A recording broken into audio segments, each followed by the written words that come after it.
Yo, yo, yo. All right, I think we in here, man.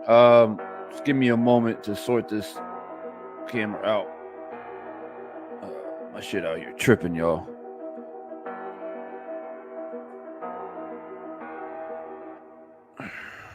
All right, all right. Yo, let me know if y'all can hear me in the chat. Let me know if you can hear me. I was having some technical difficulties as I was coming in, so let me know if you can hear me. And we'll go ahead and get this party started. Let me know if y'all hear me. I've turned down the background music. Let me know if y'all can hear me. Let me know in the chat. Salute to everybody coming in, man. Make sure y'all hit that like button on the way in. Make sure y'all hit that like button on the way in, man. All right, bet. All right, cool. Yeah, having a little bit of technical difficulties on the way in, man. So I apologize for the little bit of delay, but we are in here. We're about to cook, man. We got no choice but to cook right now. We got no choice but to cook. There's a lot of crazy shit that's being said out there all over social media and YouTube. It's wild right now. It's absolutely wild. I'm in complete disarray. I'm in disbelief. I can't believe the things that I've been seeing out here. Most of you guys, a lot of you guys were here, a part of the live commentary. I called the fight live last night, and I wouldn't ever. I mean, I didn't even think that there would be any type of speculation of the fight. A few hours after going live, I was browsing around YouTube and whatnot, and I saw, not YouTube, mostly Instagram and Twitter, and I did see some comments on different artworks and different posts of people saying like, "Oh, I think Helenius took a dive," or whatever, right? And I just, whatever, I thought it was trolls, right? I didn't really pay too much attention to it. I kept it moving. And then all of a sudden, man, I started seeing content creators right here on YouTube coming out and suggesting that it actually was a fixed fight and that Robert Helenius took a dive. So then I started taking notes and I started paying attention. A lot of you guys may not know, but earlier this morning, which was last night for me, I'm getting ready to go to bed, right? And you know, I see a particular channel go live, and he was talking very specifically about how he thought that the punch that Deontay Wilder threw was illegitimate, right? It wasn't. He was breaking it down mechanically, talking about it wasn't a punch, it was rigged, it was fixed. Helenius took a dive, blah blah blah, and he's going on about it, and I couldn't believe my ears, man.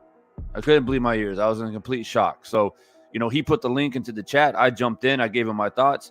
We had an amicable, you know, conversation for the most part. But I mean, I told him straight up. I was like, bro, I don't agree with this assessment at all.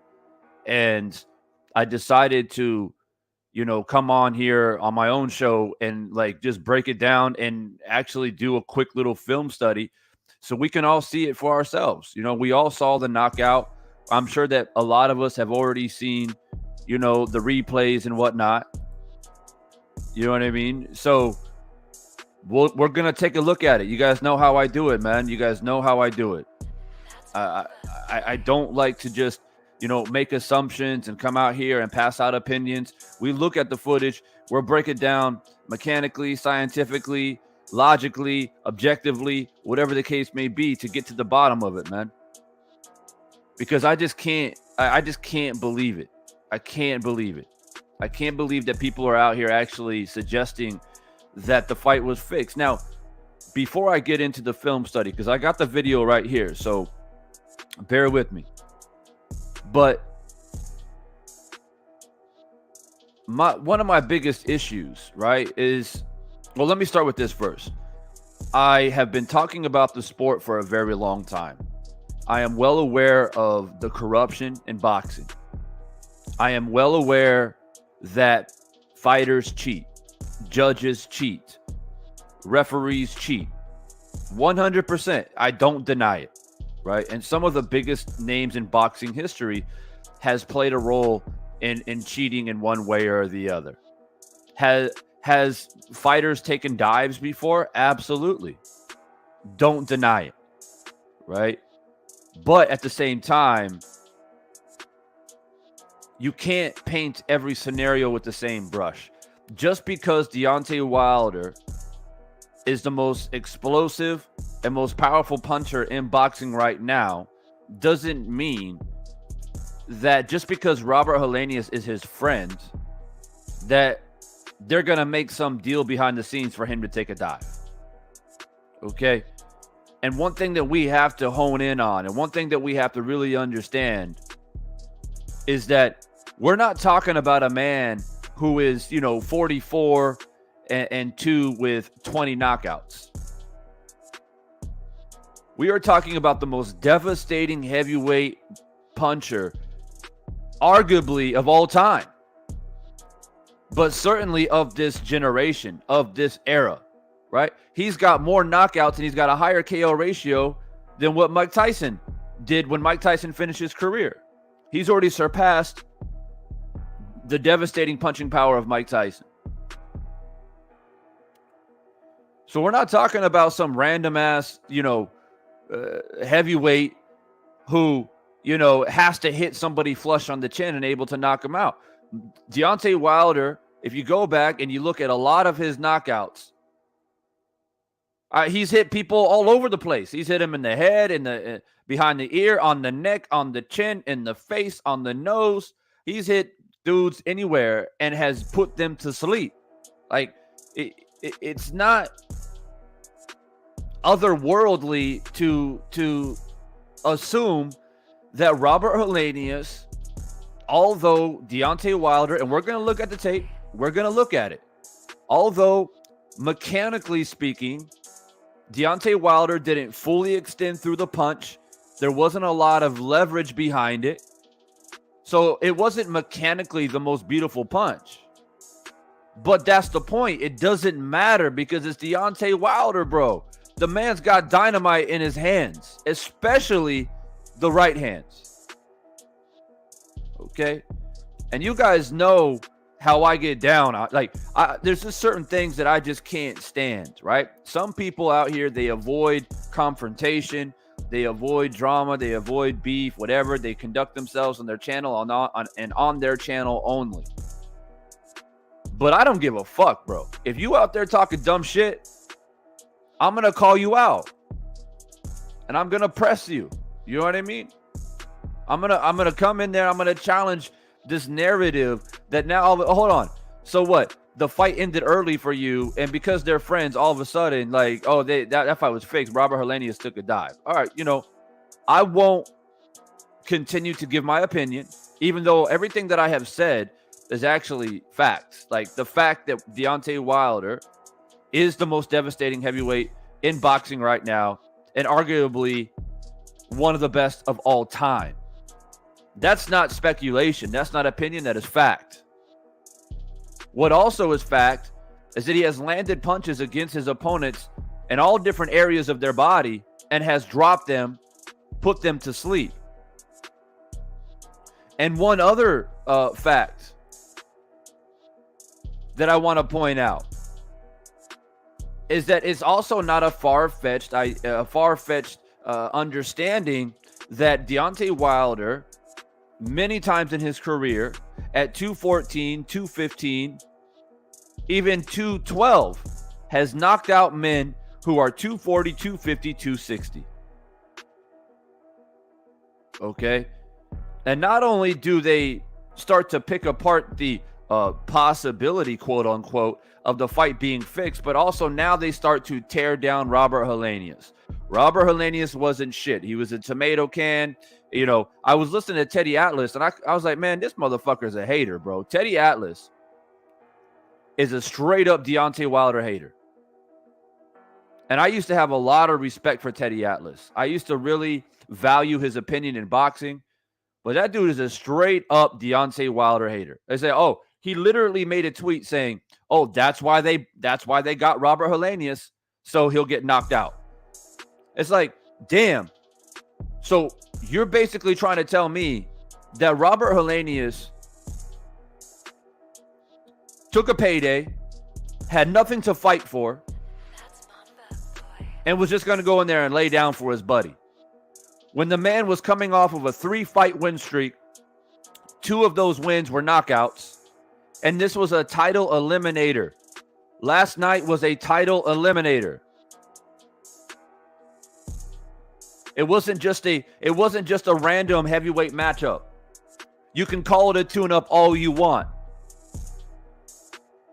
But the fact of the matter is that it was a title eliminator.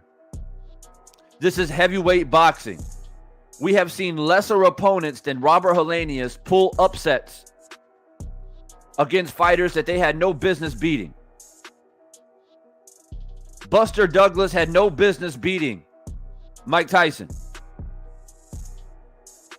You know, the dude that I forget his name that knocked out Tommy Morrison when Tommy Morrison was undefeated, and also himself being one of the most devastating punchers in heavyweight boxing, especially the left hook. And he got stopped by a guy that, like, nobody knew who he was.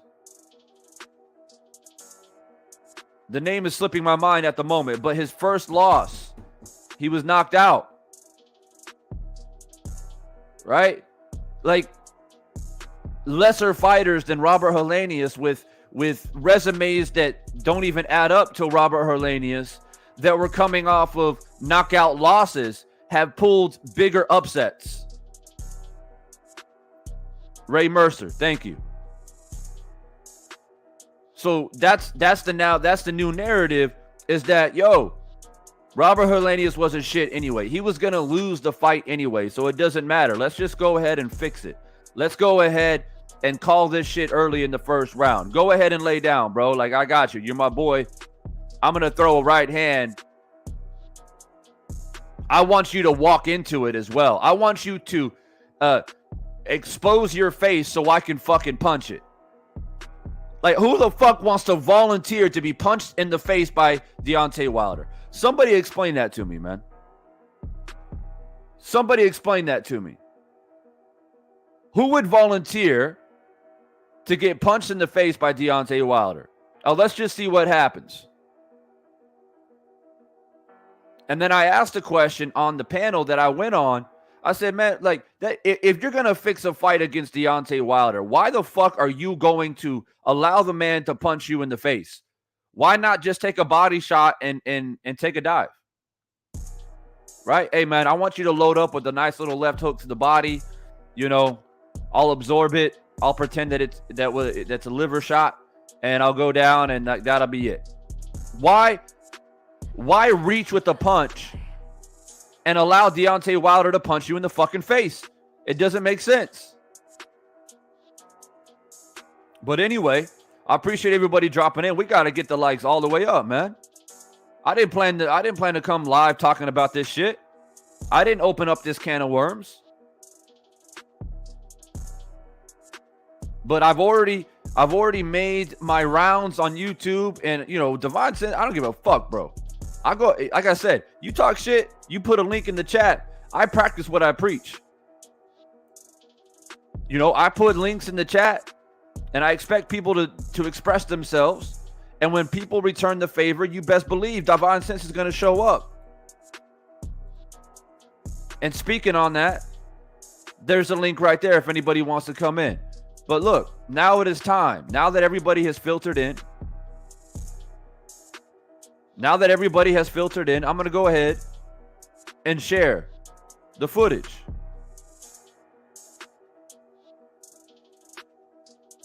And we can look at it. And we can decide. Because I've already been accused. Well, Devon, man, like, have you really looked at it though, bro? Like, have you actually really slowed it down so you can understand that the mechanics of the punch just wasn't legitimate, bro? It's a soft punch. There's no way Robert Helenius will get dropped like that. Y'all know that at Washington, Washington stopped Helenius, right? I'm not saying that Helenius doesn't have a chin. He's been hit hard. He's been in some wars here and there, right? But The dude was knocked out and stopped by a far less puncher than Deontay Wilder. It's not out of this world to assume that he can get hurt by a shot that doesn't hit him on the chin. So I got this video. I got this real quick short, right? This YouTube short video. Because I don't want to take the risk of actually showing the actual PBC footage. They'll shut me down. So I got this short right here, and we'll look at it. All right? And let's see. Let me take off this background music so we can hear clearly. This is a ringside video, by the way. This is ringside. Somebody sitting ringside took this. What's up, Stormy? I see you, man. Make sure you guys come and hit that like button, man. Right away. It should be automatic. There's a poll in the chat as well. Let me know what you think. Did Robert Helenius take a dive? I mean, it's a pretty fair question to ask. Just be honest. There's a link in the chat too. If you don't agree, or if you got something to say or something to prove, you're more than welcome to hit the link and come in. All right, so let's take a look, man. Let's take a look.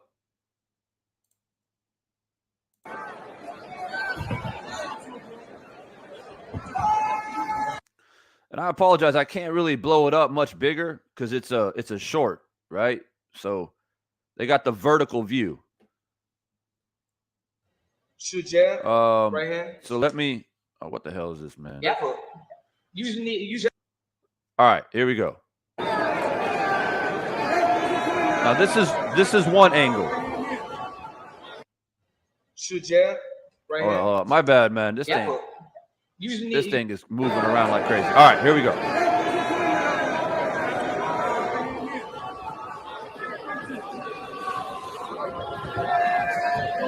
Now watch carefully because it happens quick, right? It happens quick. Robert Helenius is going to reach, right? He's going to reach with his left hand in the jab. Now watch doesn't just throw an arm punch because that's the narrative going on around here. Is everyone's saying, oh, he just kind of winged an arm punch and happened to hit him, and and that's why it wasn't a legitimate or mechanically sound thrown punch by Deontay Wilder. But pay close attention. Wilder doesn't just wing a punch. He actually steps back to avoid the reach from Robert Helenius, and he throws a right hand over the top of Robert's left hand. He actually leans back and puts a hip drive into the punch. The only thing that didn't happen was a full extension. But how the fuck are you going to have a full extension when you have an 83-inch arm reach and the guy is stepping into you? How the fuck are you going to have a full extension with your punch? Deontay is not reaching he doesn't need to pivot and fully extend and turn over the punch because Robert is stepping into him. Now you're going to see Deontay is going to step back and release the punch. And Robert Helenius walks right into it.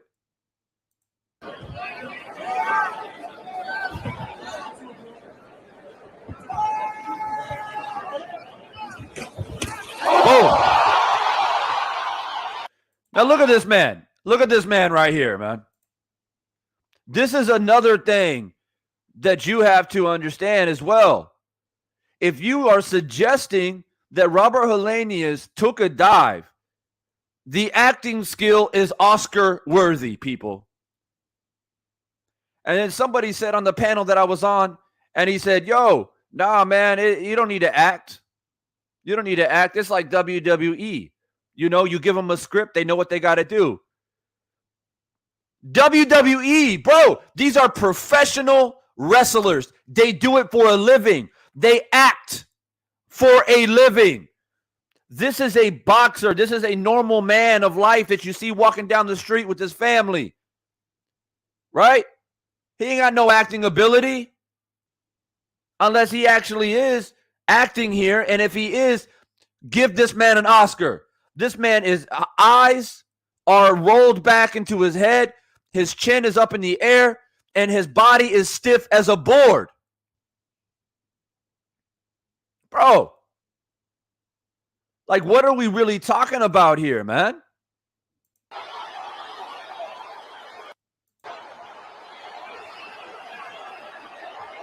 I mean, the referee's looking at him, and he's waving at I don't even know if the referee did a count.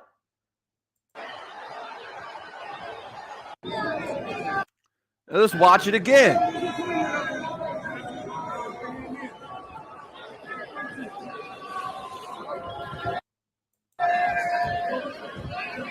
Now I'm going to be pausing it.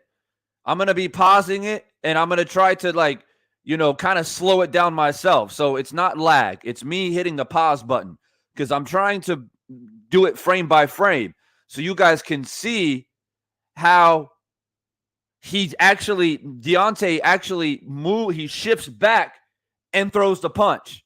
He's not just standing there and just goes like that. He doesn't just go, oh, there you go. Let me just touch you a little bit and just fall down and pretend. No, he went back and boom.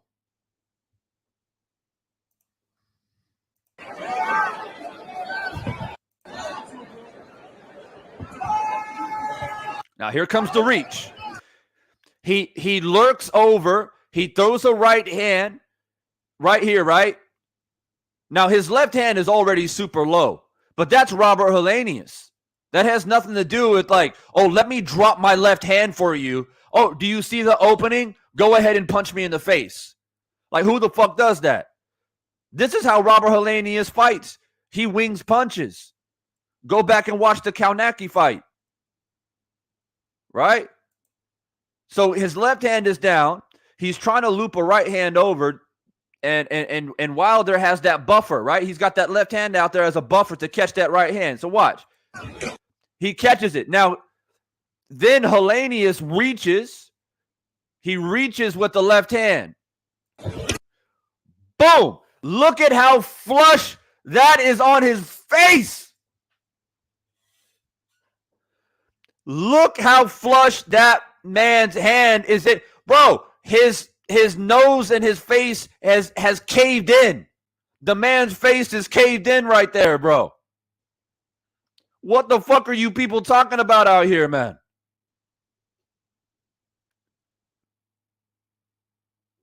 Like, are we really serious right now?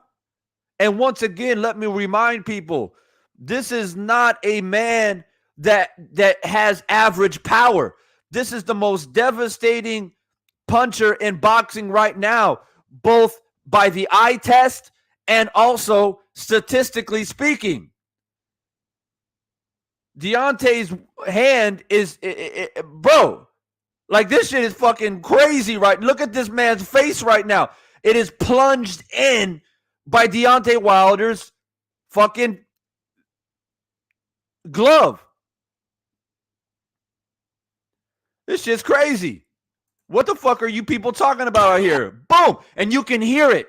Now watch. Soon he hits the canvas. Boom. Stiff up. Bro, how long have you been watching boxing? When people get knocked out, guess what happens? Your brain shuts off, people. Your brain shuts off. When your brain shuts off, everything goes stiff. That's your body's reaction to reset your brain. How do you act this out? This man is out. He's out.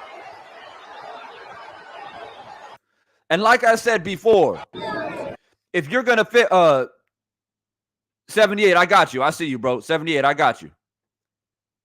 Give me a moment. I'm cooking. But look, man.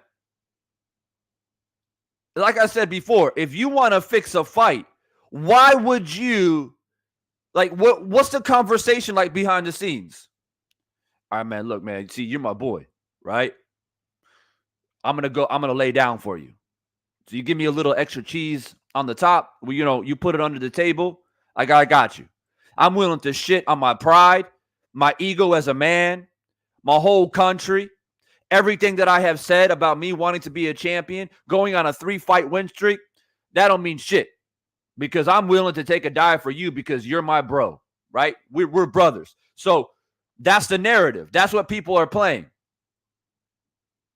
Okay? So then how do you construct it? How do you construct the dive? We'll say, hey, look, at some point in the first round, I want you to reach, and I'm going to punch you in the face, bro. I hope it doesn't hurt too much. I'm just the most devastating puncher in the world. I hope it doesn't hurt too much, but you got to put your face out there so I can fucking punch it. Right? What? So, and so Robert says, okay, yeah, sure, bro. Yeah, you can punch me in the face. No problem. Hope it doesn't hurt me too much. Deontay goes on a speech after the fight talking about mental health and how fighters take damage. So you're basically suggesting that Deontay Wilder made an agreement for Robert Helenius to be punched in the face and then to go on stage and talk about how fighters aren't protected. So now you're saying that Deontay's a hypocrite.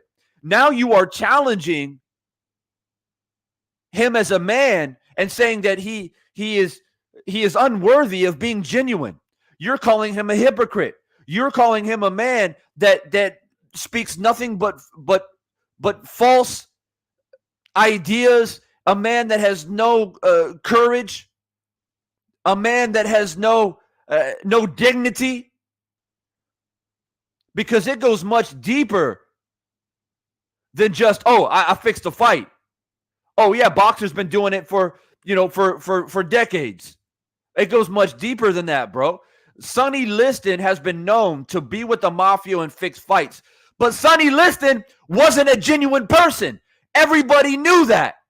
Everybody knew that Sonny Liston was basically a borderline like criminal in the sport of boxing because he had ties with the mob. Wilder, whether you like him or not, is a family man with principles and is a genuine human being that actually cares about people. So if you assume that he helped rig the fight, then everything about Deontay Wilder is a fucking lie. That's what you're saying to me.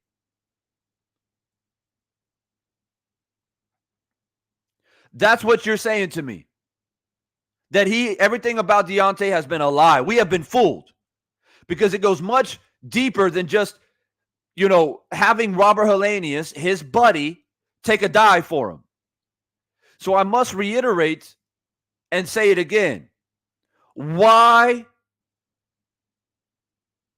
would you be willing to take a punch in the face if you're going to throw a fight?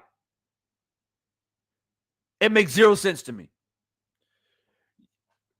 Like I said, hey man, I'm going to lift my right hand, my right arm up a little bit. I want you to step into me and throw me a nice little body shot.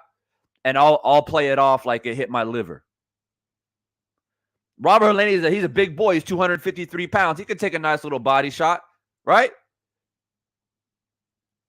Make it make sense, bro. Make it make sense.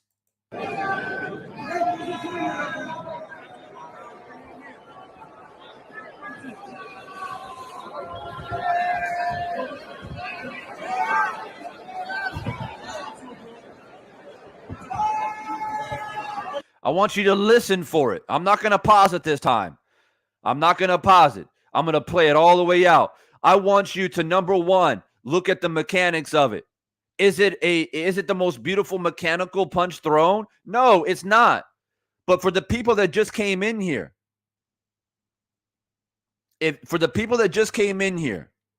I want to reestablish something and remind people of a few things.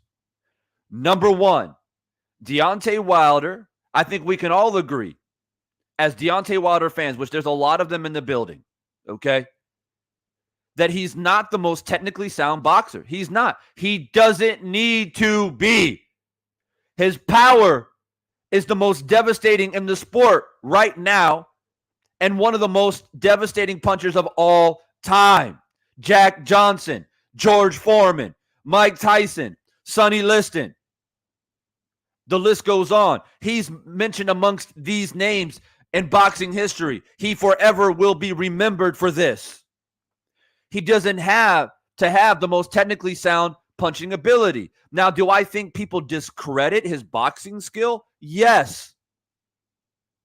But if you were to ask me to rate his boxing ability, like his technically sound boxing ability as a heavyweight, 10 being top-notch, young Cassius Clay, Larry Holmes, or even a Usyk, who's very technically sound, you would give these guys a 9 and a 10 out of 10. To me, Deontay's like a 6 or a 7.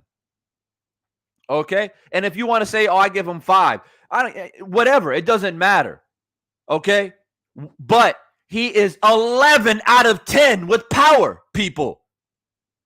It's off the charts.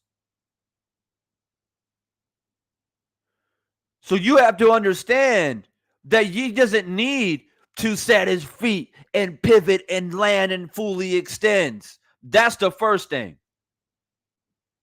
The second thing is that Robert Helenius is stepping in. He's leaning in. He's reaching. Deontay Wilder has an 83-inch arm reach. An 83-inch arm reach. How the fuck is he supposed to fully extend on a punch when Robert Helenius, who is 6'6", 253 pounds, stepping into him and reaching? You can't fully extend on that. And if he did, he would have fucking decapitated him.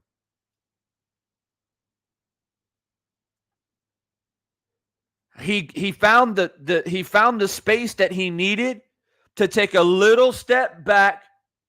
He saw the opening. He went over Robert's left hand and landed right on his fucking face. Somebody said here on YouTube that said, right there in the center of your forehead, just above your nose, is the hardest part of your skull. No, actually, the hardest part of your skull, and I forgot to mention this when I was part of the panel, is actually at the curvature of your forehead. Let me blow myself up right quick. Is at the curvature of your forehead, right? The crown right there. That is the hardest part of your skull because that's where the forehead and the top of your head meets. That's the center point. That's why if you headbutt somebody with that part of your head, it will create the most damage. Right here is not the hardest part of your skull. But Deontay Wilder is a heavyweight. He lands a punch, it's covering your whole fucking face. It went into his eye, his nose, that is a flush shot. It wasn't like Robert kind of ducked underneath and it was a grazing shot over the top of the head. He punched him in the face.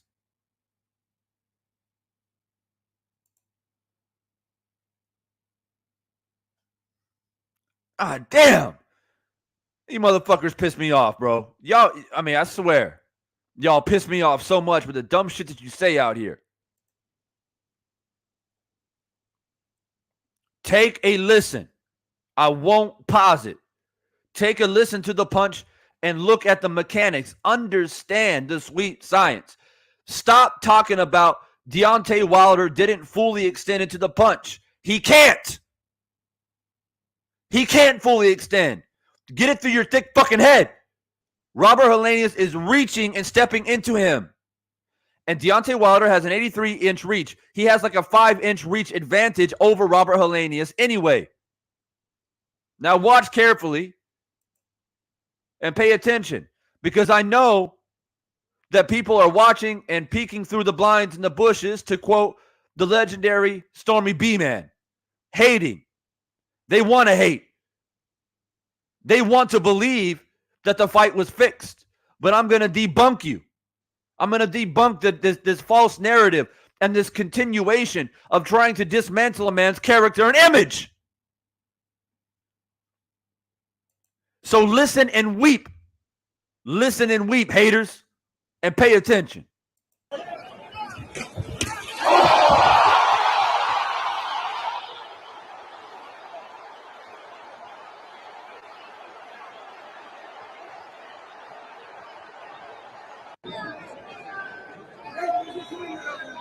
Again.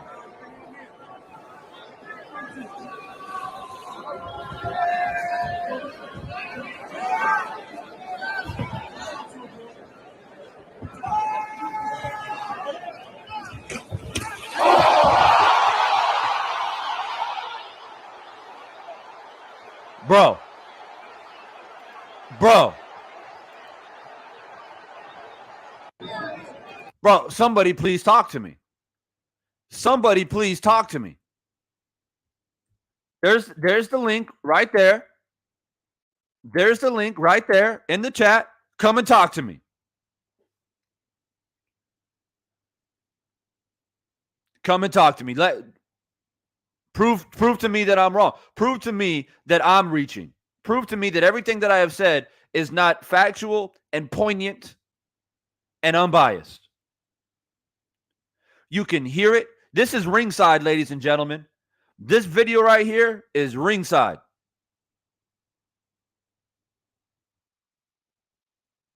Yeah? This video right here is ringside. It's not PBC. It's not a camera from a fucking bird's eye view. This is ringside. You can hear the punch. You can see the punch. You can see the mechanics of the punch.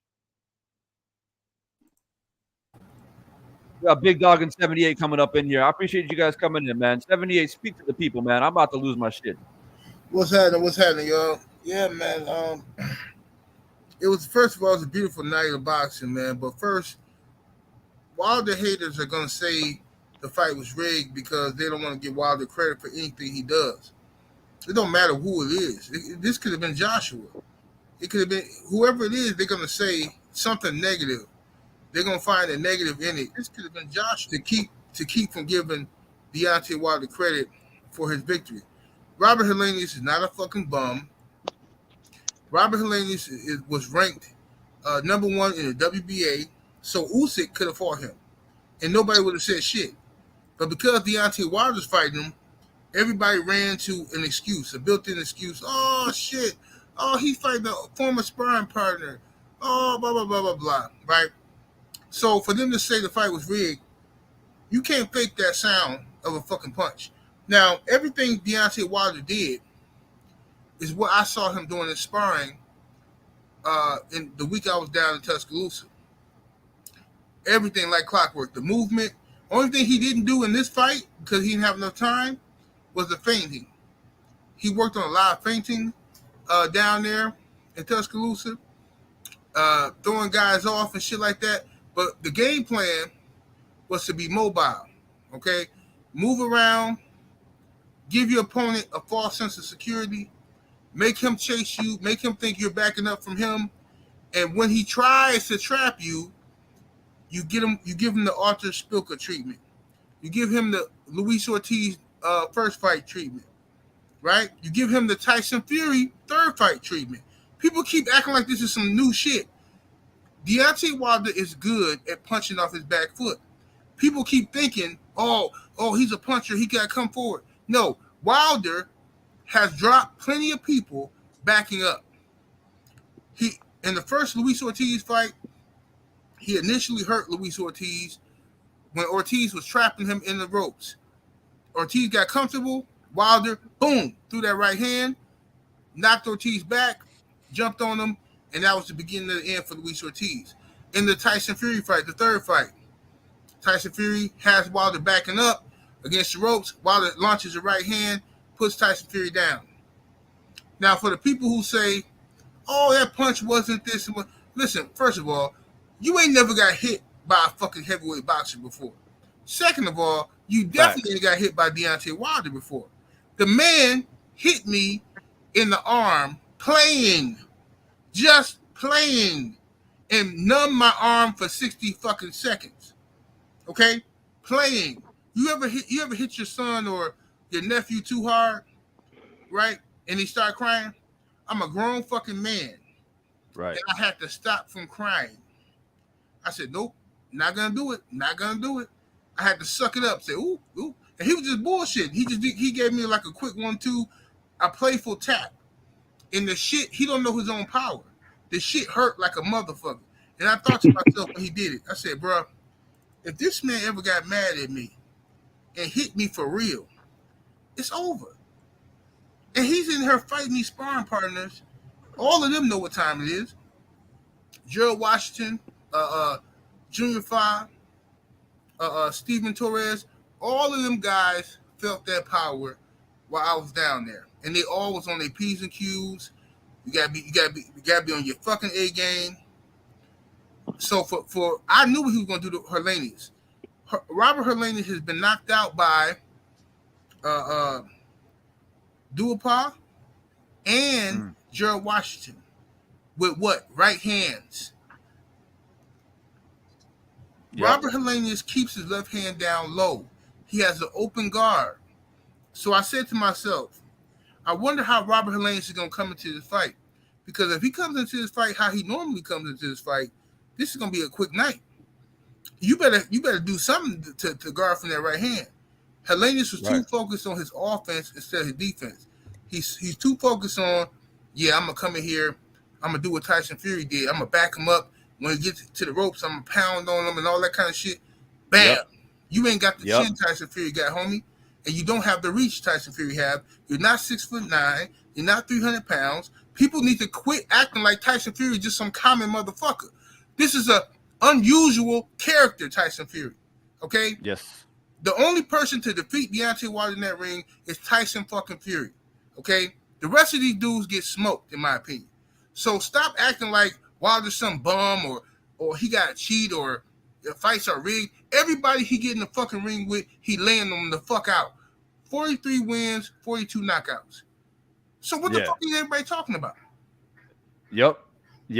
And to be honest with you, like, I called the fight live and I saw it in real time. The shit looked legit to me. Obviously, I watched a couple of replays. I mean, there was no speculation, and that's not me being biased because people say, "Oh, well, you're a Wilder fan anyway, so you would say that." No, like, I watch boxing, motherfucker. That's a punch in the face by the most devastating puncher in the heavyweight division and one of the most devastating punchers of all time. That's what that was.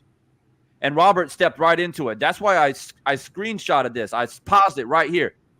Robert doesn't even see the punches the punch coming, ladies and gentlemen. He doesn't see it coming. He's thinking about throwing his own right hand. Look at his right hand. It's cocked. He's ready to throw it. Wilder stepped back. I don't know if he stepped back. He definitely leaned back out of the way and punched over the top of Helenius' reaching left hand. Helenius didn't see it coming. Now, the question I have, and this, I don't know if you were listening to everything that I was saying, 78, and everybody else on the panel. My question out there for all the haters, and you know they're watching 78. You know how they do it. You know they're watching right now. So my question is this. If you're actually going to throw the fight, if you're going to have a conversation with Deontay behind the scenes, because they're boys, right? They're sparring partners. They love each other. Of course he'll take a dive for his brother. Okay. So what's the conversation like? I'm curious. Hey, man, just step forward right quick and put your face up in the air, and I'm going to punch it. I hope I don't hurt you too much. Right? Just put your face out there. I'm going to punch it. If you're really going to rig it, 78, then why not say, all right, man, what I'm going to do is I'm just going to lift my left arm up my right arm up a little bit, step in with the left hook to the body. I'll take it, and I'll play it off as a liver shot. If you're really going to do that type of if you're just going to dive like that, why volunteer? We got to make it look real. We got to make it look real. It's like WWE put a chair into my face. We got to make it look real. Okay. I'm going to volunteer my face for you to punch it. Mm-hmm. Okay. I'll check this out. Why, if the fight was rigged, why on earth? First of all, I know Deontay Wilder, and I know he had nervous energy in the ring when it first started off. I could see it in his tension in his body. He had nervous energy. Why did Robert Helenius avoid the first killer right hand with extension on it? If it was rigged, why didn't he just go down from that one? He avoided that one. He moved out of the way, right? Why? That would have been the perfect time to just lay down and get caught by a good right hand. It had full extension. He got out of the way. He avoided it. Bottom line is, people don't want to give Deontay Wilder credit for his ring IQ. What happened? He set a trap. He bought into the system. Malik Scott, he set a trap. He lured Helenius in, and he caught his ass coming in. And I'm glad that it wasn't full extension on that punch, because we don't know what the fuck would have happened to Helenius. He got hit just good enough to put him to sleep, and that's all you need sometimes. Sometimes you don't need 2 tablespoons of NyQuil. Just one will do. Yeah, I thought it's pathetic, man. These people on this it's pathetic. Like you go that far to say this man fake getting punched in the face. It's sad, man. That's all I got to say, man. It's sad. It's these people that much hate. You have that much hate in your heart for a man that you don't even know. And man, I don't know, man. I'm off this panel, but that's pathetic. Hey, salute to the room, man. What's up, General? Salute. But hey, the hate is real. Wilder, he got up in there and he did what he was supposed to do, and the emotion he displayed after the fact. But you can't say nothing bad about that man. You can't. The hate is real. Get that man his motherfucking flowers. He got in there, he took care of business, and it was devastating, like always. There wasn't no cheating ass refs on deck. Case closed. Boom. I mean, this man stiffened up. His whole damn neck just like stiffened up. Like, you know how like people get knocked out, their shoulders go up and their neck stiffens up. They're like, you know, their body shuts down. And how do you fake that? You can't fake what happened to his legs. See, anybody who's ever done martial arts, you know how you have to train to take falls and shit when somebody throws you and shit like that? Oh, yeah. Right? Your legs never go out the way that's a knockout right there. When somebody hits you like that and your legs just, your one leg is bent backwards and shit and you just fall, that's not fucking faking. You can't fake that kind of shit. You can't do that. It's too risky to do some shit like that. That was a fucking. You heard the punch. He hit that man dead in his forehead. Take that, lay down, go to sleep. That's all it was to it. Helenius is 250 pounds. All his weight coming into Deontay Wilder's dynamic power is speed. Speed. Okay? He's not a slow, heavy-handed thudding guy. He's heavy-handed, but the speed is what really is the determining factor here. A lot of guys in the heavyweight division don't have Deontay Wilder's speed, not even Usyk. You know what I'm saying? And which is why I think that's going to be an amazing fight. But yeah, Deontay Wilder at this weight, 220 or less, he's stopping everybody, bro. So this motherfucker right here, legendary boxing. I believe Robert took a dive like Malik Scott. Yeah, look at this guy. Click the fucking link and explain yourself. Come on. Otherwise, you ain't nothing but a bitch to come in and just comment. And the thing is, 78, bro, is that people dreaded, the haters, right? They dreaded the idea of Wilder's comeback. Soon as Wilder came back and said, yo, I'm back. And by the way, let's remind everybody, Deontay Wilder, this comeback, this second reign, is not for himself. He's made that abundantly clear. This is for the people who have supported him and stood by him. Mm-hmm. He said that. I'm coming back for the love of the people. They have motivated me to come back because I don't need to come back. That's right. I'm good. Thanks. They made a statue for me. I feel some type of, not an obligation, but I feel honored. You all made a statue for me, honoring me. I got to do the right thing, and I got to come back. I got to run it back.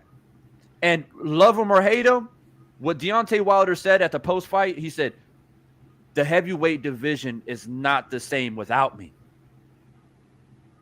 Hate on me all you want. Who brings this type of excitement? Mm-hmm. And another thing is this. The hate won't stop, people. This I promise you. If Deontay Wilder fights Ruiz next, or if he ends up facing off against Usyk for an undisputed opportunity, if he knocks out Ruiz, they'll say, oh, you know, he's been dropped before by Joshua. Joshua hits hard too. And he's too fat, he's too slow. He can't get out of the way. If he knocks out Usyk, they'll say, oh, but Usyk, man, he's only 220. If he knocks out a guy who's 250, 260, if he can knock down if he can knock down Tyson Fury, what do you think he's going to do to Usyk? He's too small for Wilder. That's what they're going to say. At one point in time, Usyk was a cruiserweight. That's why he knocked him out. And that's what the narrative is going to be. So I'm telling you guys, I've already predicted this. I already know exactly what they're going to say. Unless he beats Tyson Fury, and even then, they'll probably still figure out a way to dissect. They'll say Fury took a dive. Remember, before the first Wilder Fury fight, people were in the chat saying that Fury is going to take a dive against Wilder. See, the dive and the whole Wilder's fighting a bum narrative is just an excuse put in place to not give Wilder credit. So right. I was here when they were saying that, oh, Fury's going to take a dive. Fury's, he washed up and this guy's on drugs. He's just coming back for the money. And then Fury puts up a good fight. And then they turn that into shitting on Wilder. Oh, Wilder couldn't knock out Fury, who was out of shape, and Fury wasn't this and wasn't that, blah, blah, blah. It's all rigged up because they don't like Deontay Wilder. These people, like the dude who just left that chat, he got a picture of Jack Johnson up there. Yep. Don't talk to me about fixed fights when you love the old school. Because in the old school, fixed fights was the norm. It was these fighters had to fight fixed fights to get the next fight.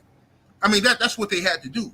That was normal. You look at some of the old school boxers records, 20, 15 draws and shit like that. Like, get the fuck out of here, bro. You know what I'm saying? That's what the fuck they had to do. Deontay Wilder, 20 years from now, that's when the guys like that guy in the chat is going to be posting videos and comments. Yeah, see, I was around when we had great heavyweights like Deontay Wilder and Tyson Fury. Yeah, see, I was around back in those days, you know.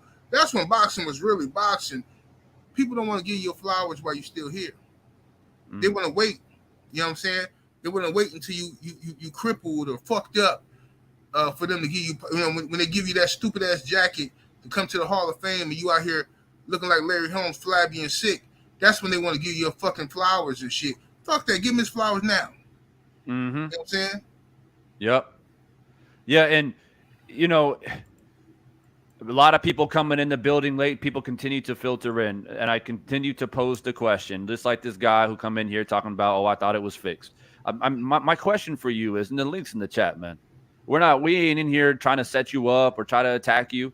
Like, I genuinely, if you have any type of authenticity to your being, I genuinely want to know why you think it was fixed. You have to fucking explain it to me, because it doesn't make any sense. And I posed the question, if you're really going to fix it, if the narrative is, well, Malik Scott, that was Wilder's friend.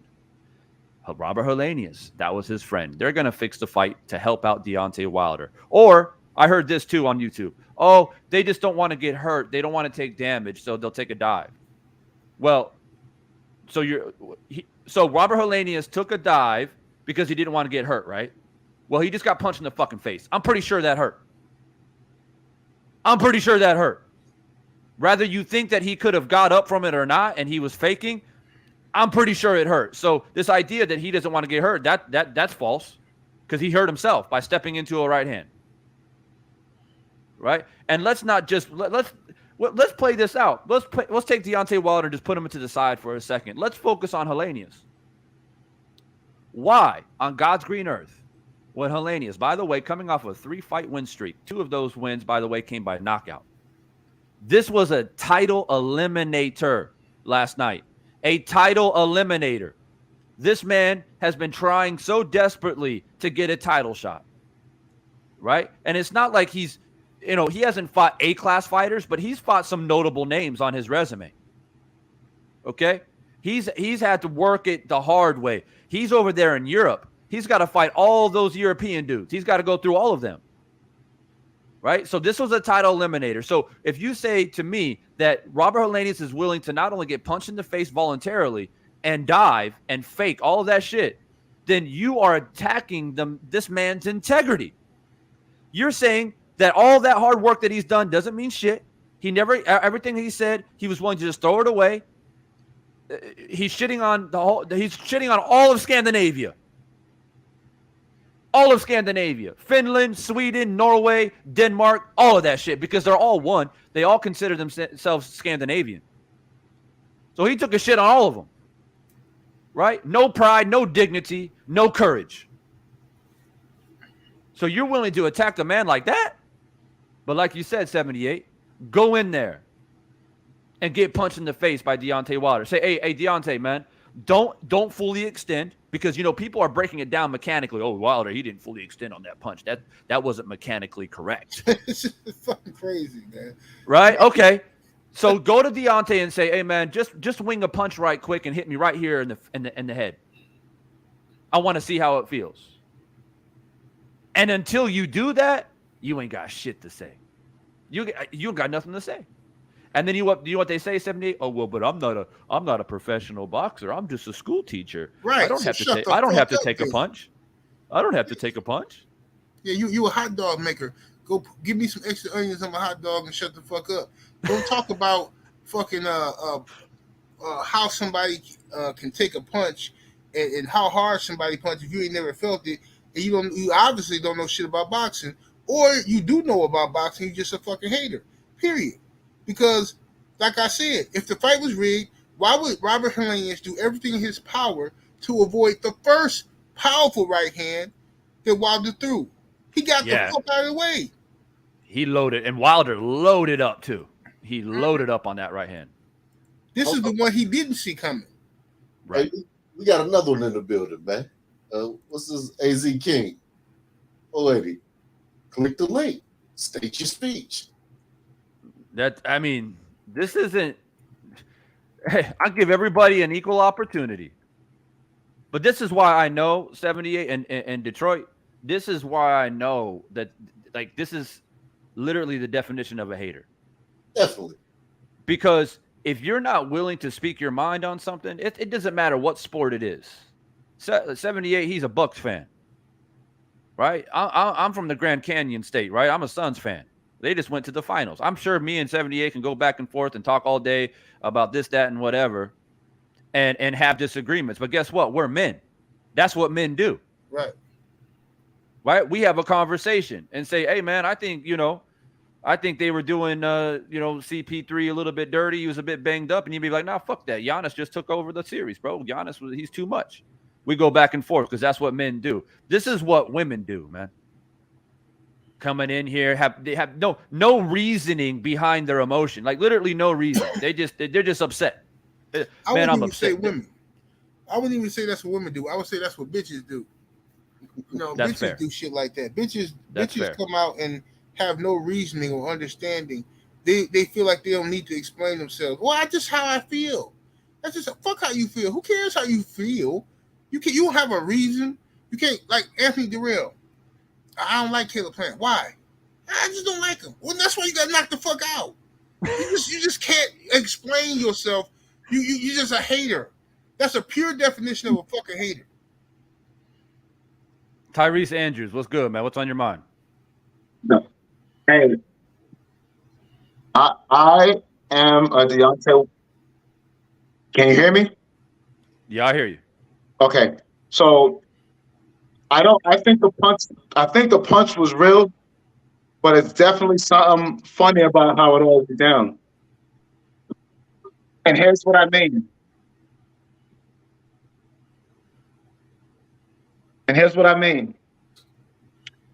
Where did Robert Helenius come from as a challenger when he had all these people to fight? Let me answer that, please. Go ahead, 78. Okay, brother. Let me answer that for you. Good question. Robert Helenius was a journeyman fighter. Been professional for a long time.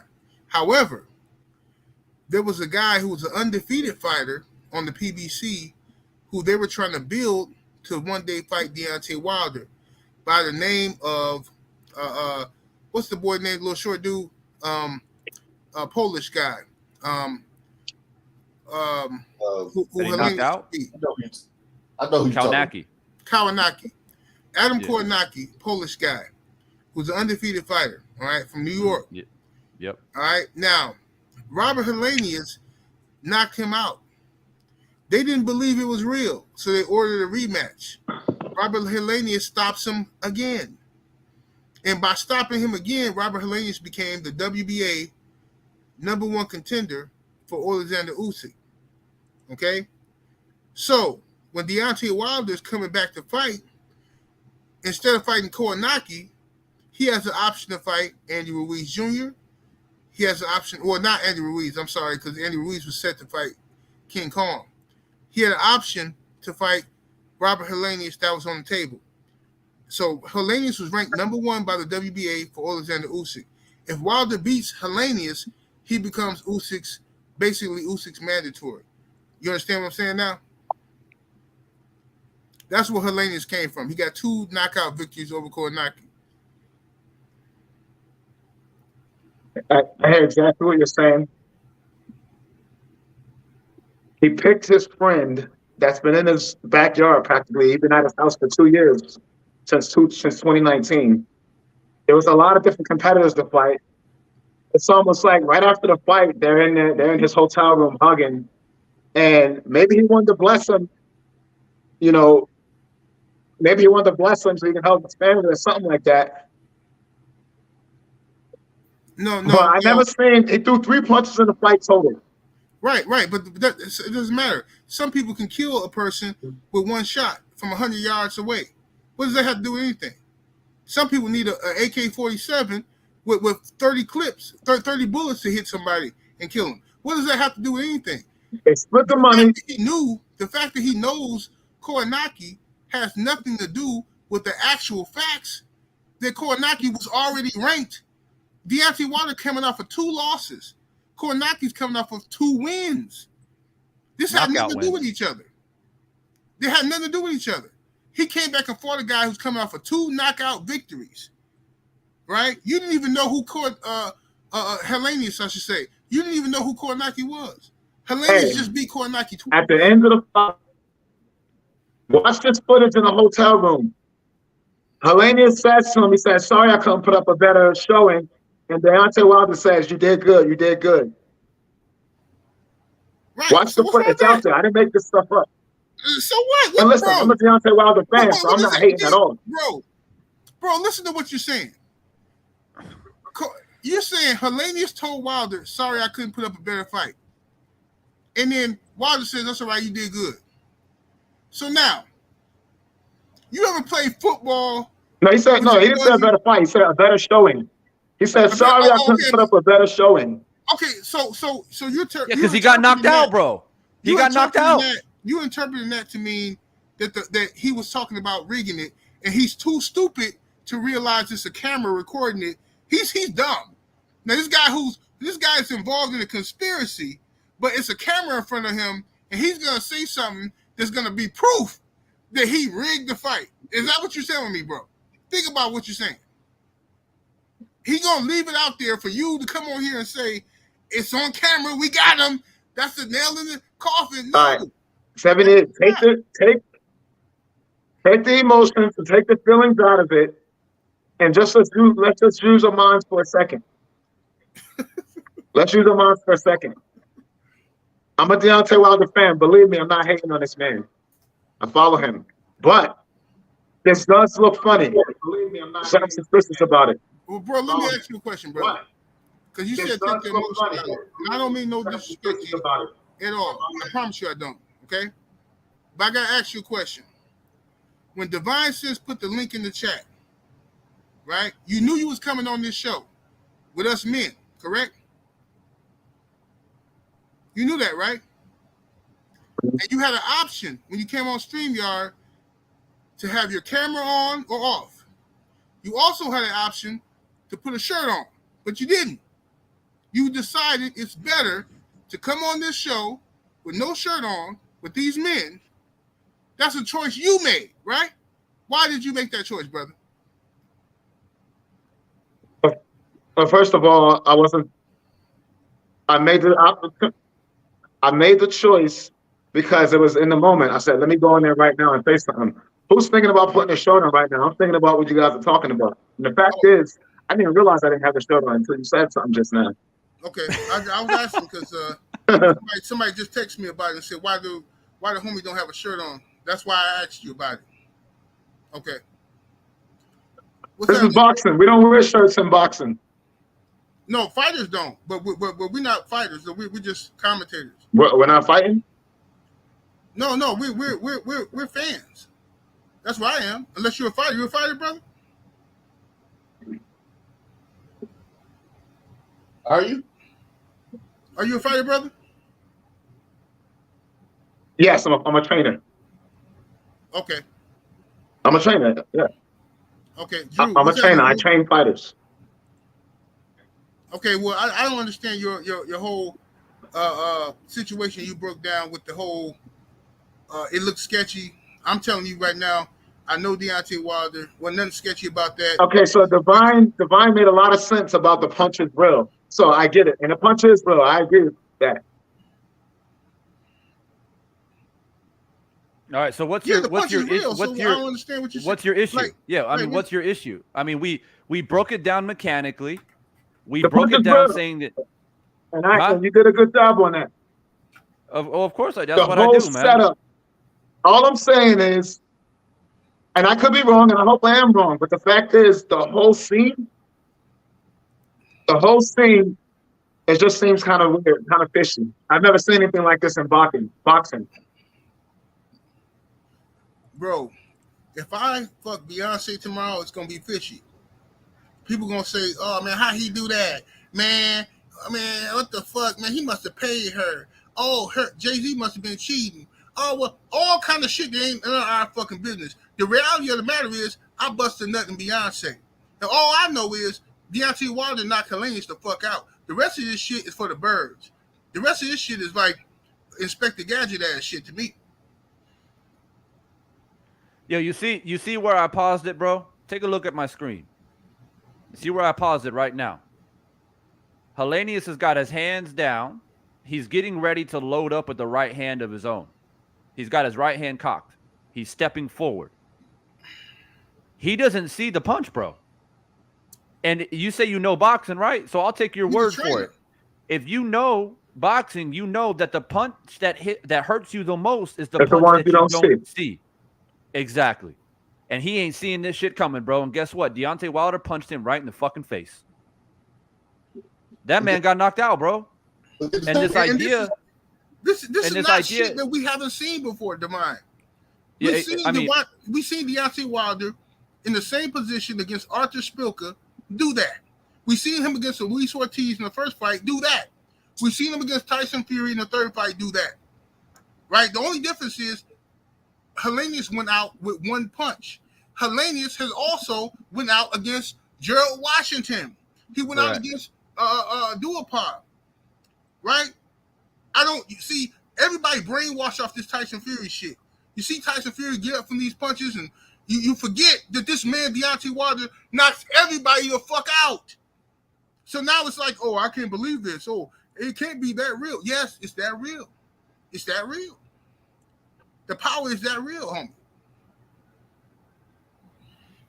I believe he knocked him out. I just think, he picked an opponent and he was real close to this guy beforehand and after. It just makes me wonder. So which one is it? Did he knock him out, or do you think there was some foul play?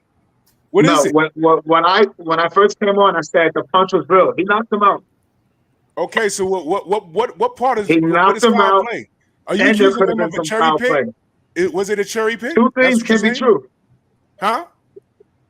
You said what can be true? Two things can be true. So what do you think is true? Two things can be true. Well, what are those two things, brother? He knocked him out and there was foul play. So you're saying it's both? He knocked him out, but there could have been some foul play as well. Brother, if he knocked him out, that's just what it is. It can't be two things. Either he knocked him out or he didn't. You saying he knocked him out?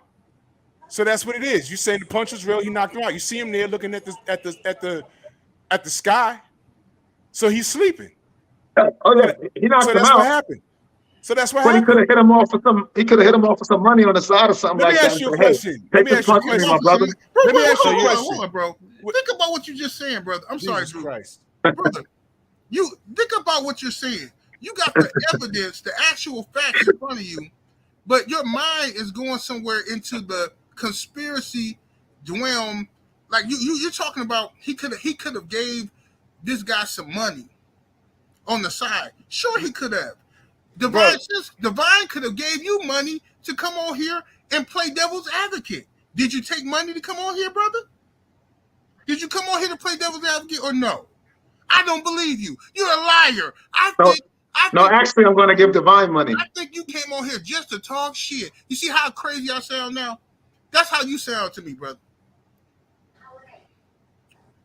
And just because they're friends, right? That's your ideology. Oh, they're super close. He went to his house, and then after the fight, they embraced in the hotel room. That's all I'm saying. I'm not saying that definitely was foul play. I'm saying that there could have been.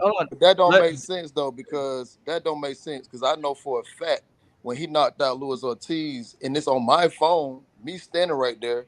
I'm trying to make a case on why people think that he made him took a dive. I'm trying to tell you. I don't think he took a dive, but I'm trying to make the case for people. You're not making the case, bro. What you trying to say is them embracing, but I'm telling you, I got video footage in my phone, him knocking out Luis Ortiz, and we seeing him almost 20 minutes later at the hotel room, and we doing the same thing, hugging and embracing. They team talking to our team.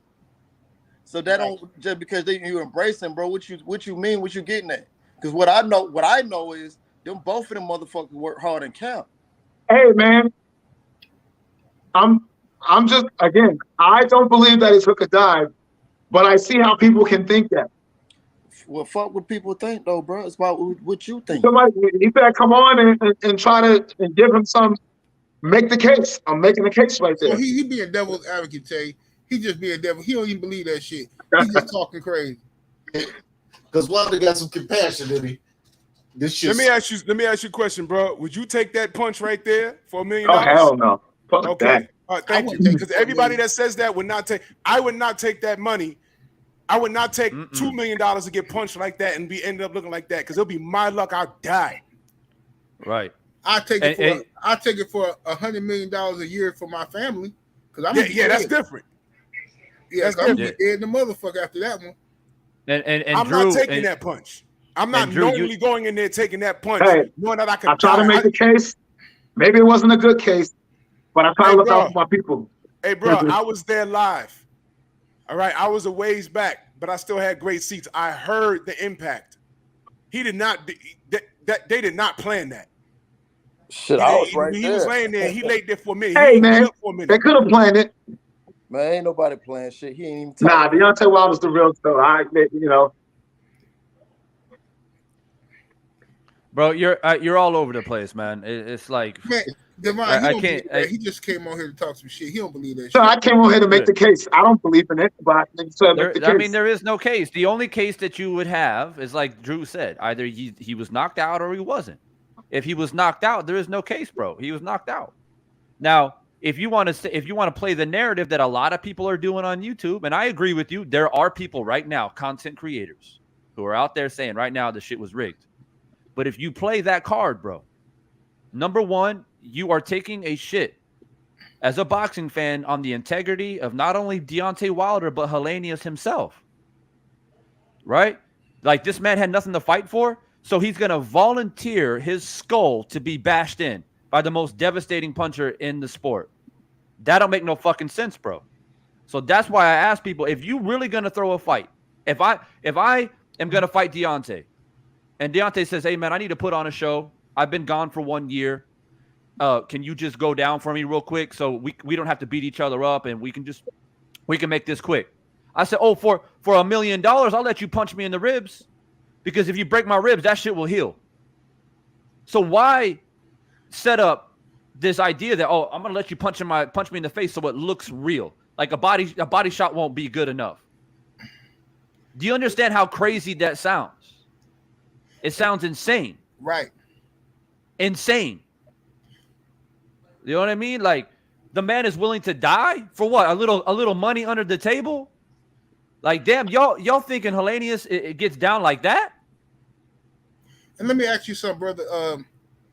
Have you ever tried hard at something but came up short and been accused of not doing your best? Because I have.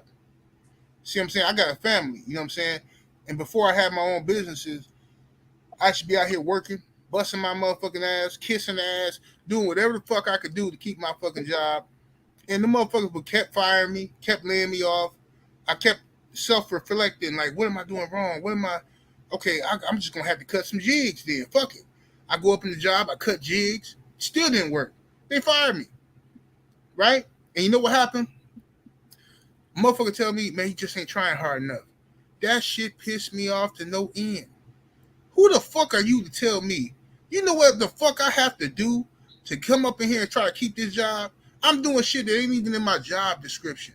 I'm fucking ass kissing, brown nose, and doing all this shit, and motherfuckers still let me go, right? But well, you just ain't trying hard enough. So I went and did my own fucking thing and became my own man, my own, ran my own businesses. But that's how I see this situation here. Helenius wanted to win this fight. Helenius had the eye of the tiger. Helenius wanted to be the first of his country to win a title, and Deontay Wilder was in his way. He was hunting Deontay Wilder. He was cutting the ring off. The problem with Helenius is he didn't see what was coming. He didn't see that punch coming. He saw Deontay Wilder back hit the ropes. He was focused on his own offense. He tried to launch that left hook, right hand, and bam. Before you know it, that's the problem with traditional orthodox fighters. People make fun of Wilder because he's unorthodox. But guys who fight in the traditional boxing sense, 1, 2, 1, 2, 3, you're predictable. Mm-hmm. Deontay Wilder's success, not just his power, his success comes not just from his power, but also from him being unpredictable and unorthodox. That's why people can't understand him. He don't throw punches the way other people throw punches. He don't move the way other people throw. The man do Euro steps in the ring. See what I'm saying? So you can't train for him. You can't get a sparring partner that mimics Deontay Wilder because everybody else has been schooled in the traditional boxing sense. 1, 2, 3, 1, 2, 3, 4, 2, 3, all that shit. He throws punches wherever the fuck he want to throw them from, and he get people the fuck up out of there. That's all I'm saying. Let me get this super chat real quick, and I have one more thing to point out for the haters because they're lurking. Real quick, shout out Devon, to A1 Hoop Zone. I'm sorry, Devon. Real quick, Devon, because I'm going to run. Yeah. When Helenius is on the floor, look at his chest, look at his breathing. If you ever seen anyone unconscious, that's what it looked like. That's all I want to say, brother. Good luck, sir. Yeah, I appreciate you. A1 says, salutes DB in 78. Like I said earlier in the chat, he represents a threat to the corrupt system. They hated him before the fame, during, and once he retired. We all know why. I ain't surprised by this shit. Yeah, absolutely. I'm not surprised, but it doesn't change the fact that the shit pisses me off. It's going to continue to piss me off. And I'm going to continue to stand my ground and let people know that I'm not going to tolerate this fucking blasphemy because the fact that people are talking about Helenius took a dive is fucking blasphemy. Period.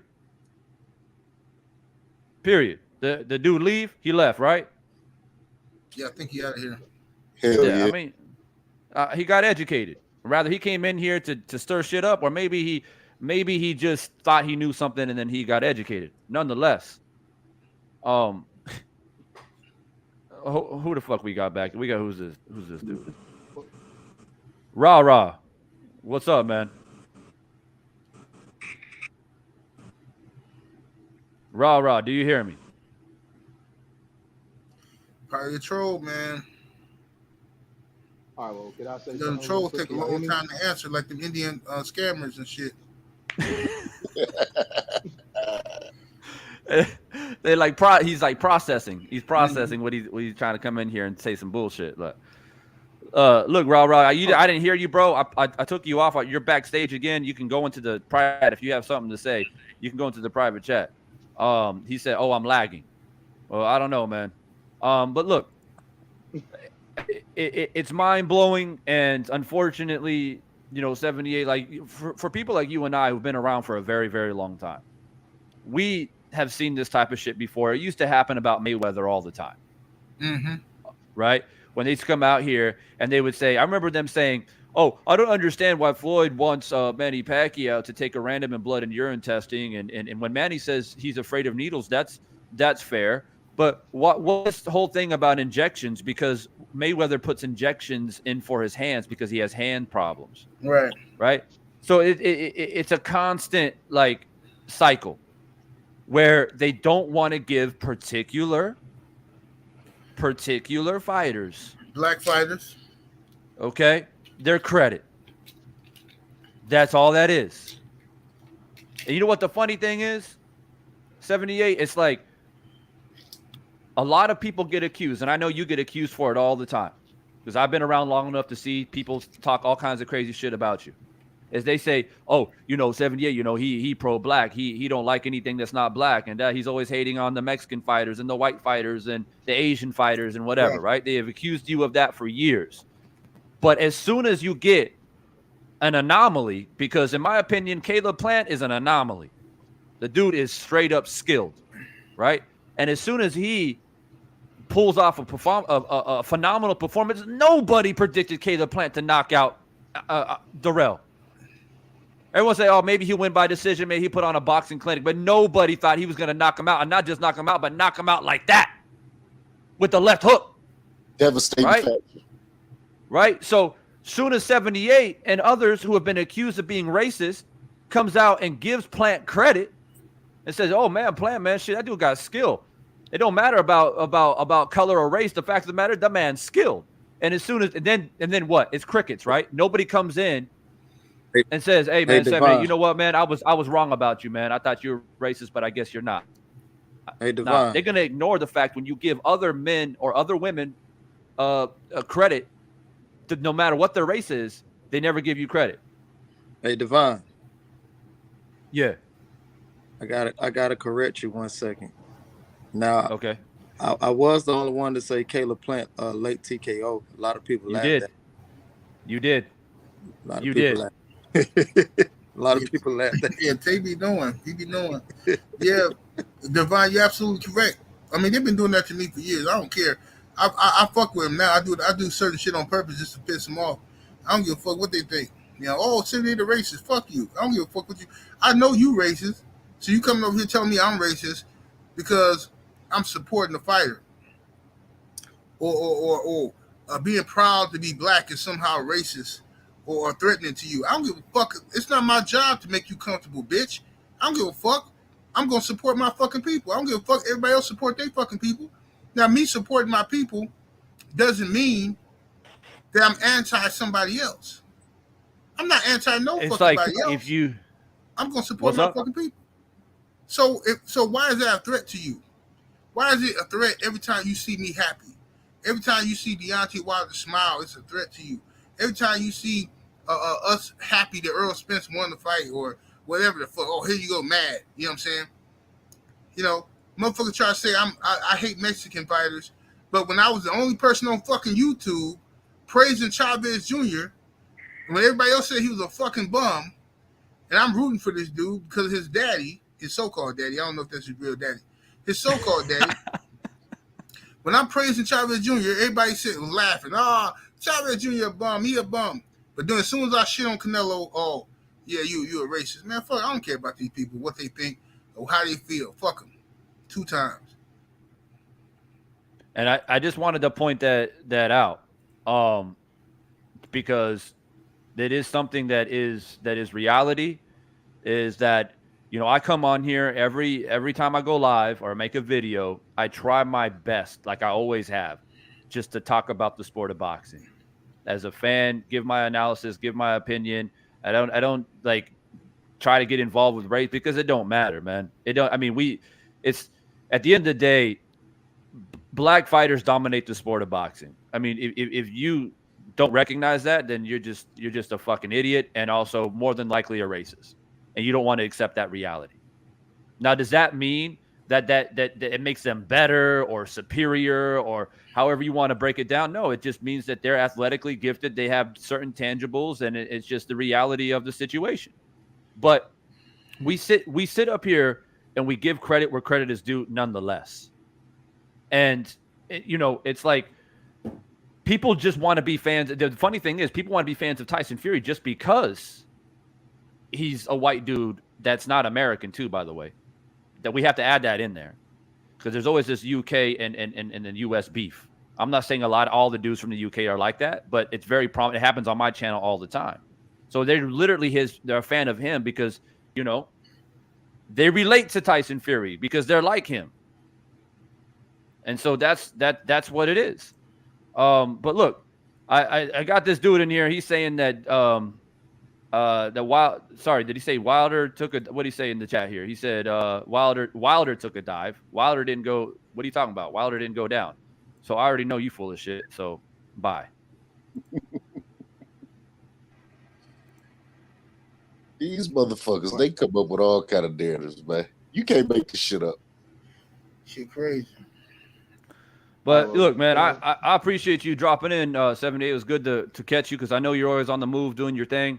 This is not something that I never thought that I would have to go live about this. And I was saying earlier when I first went live, I saw some comments on IG and shit where people were saying, oh, it doesn't look real. But I took that as trolls and I kept it moving, right? I didn't really pay much attention to it. But then I came on YouTube just to see, I'm trying to see what people are saying about the fight and just chop it up with people. And I see these content creators. I don't need to mention names, man. If you pay attention enough, I mean, they're out there, man. They're all over. And they're out here talking about the fight was fixed and they're trying to break down Deontay Wilder's punch as if it fucking matters how he throws a punch. Right? And they're trying to dissect it and, oh, Robert was his friend and this and that. Like, really? And some of these guys know better. They know better because they've been around and they understand the sport, but they just elect to just pull shit out of their ass. Bitterness, bro. And they just say, "Oh, well, I don't have a dog in this fight. I have no reason to try to do clickbait or whatever." Then why are you? Yeah, like why stir up controversy just for the sake of controversy? So that makes you a person that just likes to stir shit up. So basically, you a troll yourself. Mm-hmm. Messy shit, bro. Right. It is what it is. I ain't tripping on it, man. Them guys, people like that are going to always have some crazy shit to say because they're invested in Wilder hate now. See, what happens is a lot of these guys' channels sucked ass, right? And then Wilder lost to Fury. They started doing Wilder hate videos and they started getting more subscribers. So now they feel indebted to these subscribers to keep feeding the trolls. They got to feed the trolls. They're afraid to say something good because they think the newfound subs are going to abandon them. So they become slaves to their subscribers at this point. And it's sad, but, it is what it is. That's how it goes. I've been around YouTube for a long time. I've seen a lot of people come and go. I've seen a lot of people sell out and shit, take money, do all kind of fucked up shit just to, get some views and shit. But, it is what it is, man. I ain't worried about it. I'm finna go have relations with my wife, man. But I'll talk to y'all tomorrow or something. Yeah, most definitely, 78. I appreciate you stopping in, man, and letting people know. And you were at the fight too, right? So you saw. No, I didn't go to the fight. I went down to the training camp. I didn't go to the fight. Yeah. And I'm glad that you, obviously during the fight build-up, you kept all the sparring and stuff that you saw private, as you should. But now that the fight is over, I'm glad you came in here to remind people that you're not surprised because Wilder was training for this type of strategy. Yeah. And also, I want to point out just real quickly, 78, before you leave, is that the same people that are now saying that Helenius took a dive are the people that said that Helenius was going to beat Wilder. Well, that's what they do. It's the best bet in the building. Like, you can't lose doing that. If you say, I predict Helenius to win, but if he doesn't win, it was a dive. Like you can't fucking lose that way. You see what I'm saying? Like you never have to eat crow. It's a brilliant strategy for trolls. You going into the situation rigged. You know what I'm saying? So yeah, them guys, people like that are gonna say shit like that, and 5 years from now, they'll be wondering why their channel still suck. You know what I'm saying? And it's because of that kind of shit. At the end of the day, trolls don't spend money, man.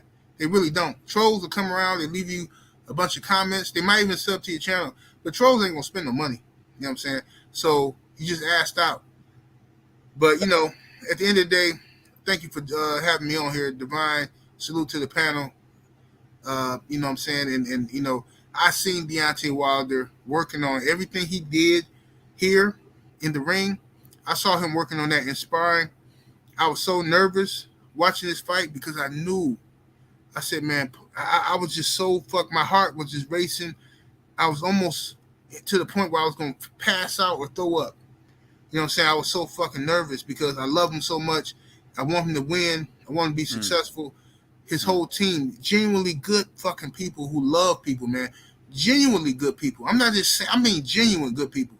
And then I said, man, I have to see him implement what I seen in the sparring in the ring. And he did it.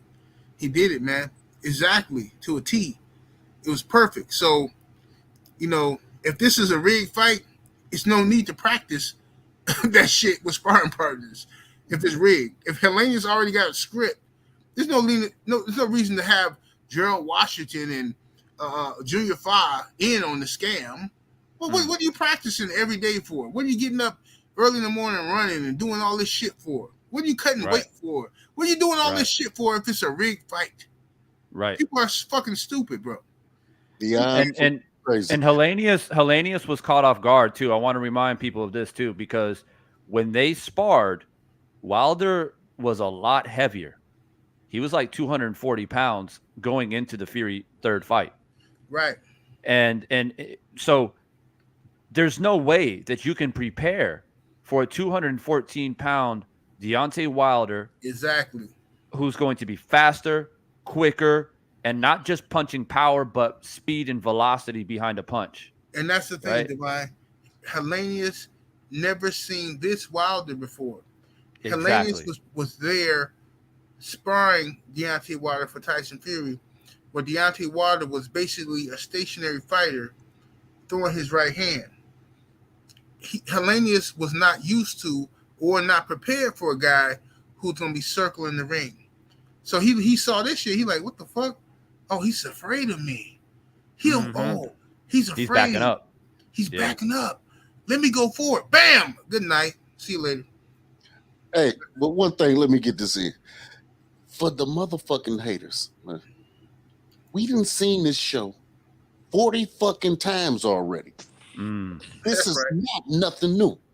This is what Wilder does. Hey, it's like the Halloween movie that just came out. What you already seen this. You know what's gonna happen. Right. Yep. Might go back again. You can't kill this. Yo, how y'all doing? When I say this, I respect my guy, you know. I respect Wilder, but I think I'd be lagging. But I think the fight was fixed. I'll tell you guys why, and I just want you guys to hear what I gotta say before y'all could change my perspective on it. So here's what I think. I know this might sound stupid, but how do you get knocked out with a nose punch? Like, holy shit! How you get knocked out with a nose punch, bro? Bro said, "How do you get knocked?" Hey, on that note, I'll see y'all a little later, brothers. Peace. Yeah. All right, 78. I appreciate you, bro. Bro, like I just want to hear y'all reasonings, bro. I guess I hate to answer the question because I feel like, to be honest with you, man, and no disrespect to you, but it's a pretty obvious question to answer. But look, my question then would be to you is that, have you ever been punched in the face by the most devastating heavyweight of this era right on the nose? Have you ever been punched by a man like that? I boxed. I've been punched in my face, but like, he got tapped. He didn't even get punched. He got tapped on his nose. No blood, no nothing. He just fell, and his head didn't even collide on the floor. So that didn't even give a signal that he was out. All right. Hold up. Let's watch it. I'll turn the sound on and everything because I can't really respond to that, man.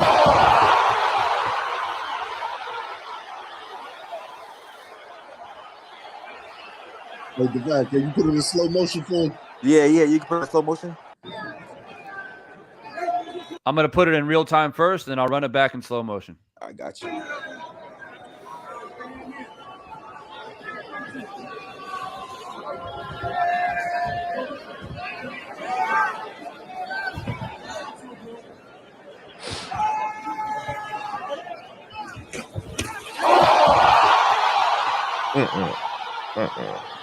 You can hear the impact of that punch. Now, I know you heard that. I know you heard that. So that ain't no tap, bro. That ain't no tap. Okay. And right here, look at Helenius's nose. That shit is busted, bro. His whole damn nose is busted. I bet you his nose is broken right here. I bet you that. Man, that's a good point. I heard the punch, but his head didn't even. Someone said that he was out before, like when he was landing down. His head didn't even bounce off the canvas. So, I mean, like, nah. Man, this shit's crazy, bro. All right, slow motion crazy. Now. Yeah, slow motion. I don't think it's crazy. I think it's a knockout. I mean, there's nothing crazy about a knockout. We've seen this before many times. He landed the same punch on Fury in the third fight.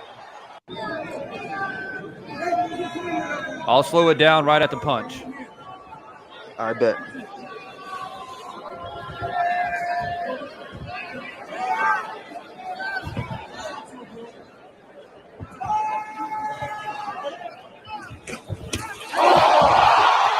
Oh, my bad. I missed it. We'll do it again. Yeah, I missed it too. I had to zoom out a little bit. It was too much zoomed in.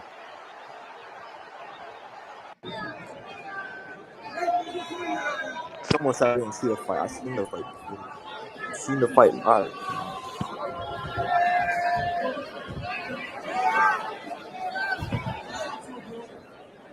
I'm going to break it down for you as well as we go along so we understand all the mechanics to it. So Robert, he flings a right hand. Wilder blocks it with his left. He loops a left hand. He's got a left hand coming. Now notice how far down his left hand is, right? You see that, right? His face is completely exposed. Wilder's up on the ropes pretty much, right? There's not much distance between Wilder and Helenius right now. Don't forget, Wilder has an 83-inch reach. He doesn't have short arms. So the idea of him not fully extending a punch is debunked because there's not much space between them. And Helenius is stepping forward. He's stepping into his next punch. Right? So he throws a left hook. Wilder blocks it again. Now they're even closer than what they were before. His hand is still down. He's getting ready. Helenius is getting ready to throw a right hand. Right? Boom. And as a matter of fact, Helenius actually lands it a bit. He lands it on Wilder. But Wilder hits him with the shot that he doesn't see. Now watch his body as it hits the canvas. Boom. His head just hit the canvas. His body is completely stiff. He protected himself as he fell. Bro. How do you protect reaching, yourself from a fall? Bro. What does Helenius have to prove, bro? Hold on, I'm lagging. You reaching, bro. Wait, what happened? I'm saying you reaching. Devine, Mr. Devine, I get what you're trying to say, man, but Divine. I don't know, man. I don't know. Tyrese Anderson at Super Sets is Bomb Squad for life. Keep doing your thing. Oh, most definitely, bro. I think that was the guy that came in here earlier, man. Hey, I appreciate the super chat. Look, man, I just can't. For me, I can't.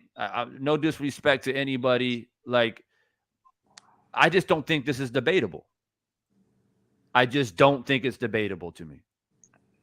And normally, I don't mind debating. I don't mind breaking shit down. I don't mind looking at stuff. I mean, to me, somebody made the comparison on YouTube saying, well, isn't having egg weights the conspiracy of Fury putting egg weights in his gloves the same as a conspiracy of taking a dive? No, it's not the fucking same.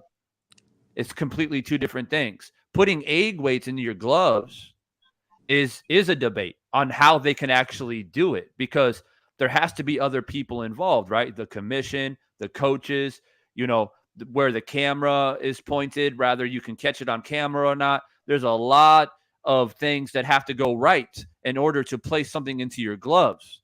It is a discussion that must be had to understand how that could be possible. But this is a guy getting punched in the fucking face. Nose. No, in his face.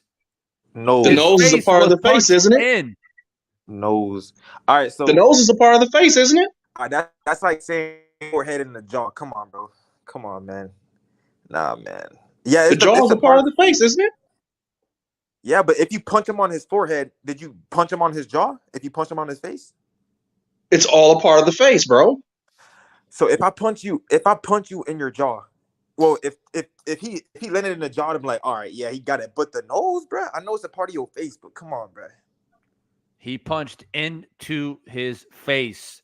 His nose went into his face, bro. It wasn't a hook that glazes the tip of your nose that brings your nose sideways. He punched into his face, bro. Do you understand?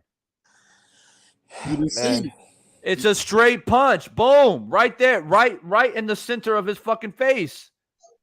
Now, the only argument that you could have is if I pointed it out earlier, and let me drop this out so I can blow up my camera a little bit more. The only argument that you can have is that if you hit somebody at the hardest part of your skull, which is right here at the curvature of your head, right? That's where your forehead and the top of your head meets. That's a center point. That is the hardest point of your head.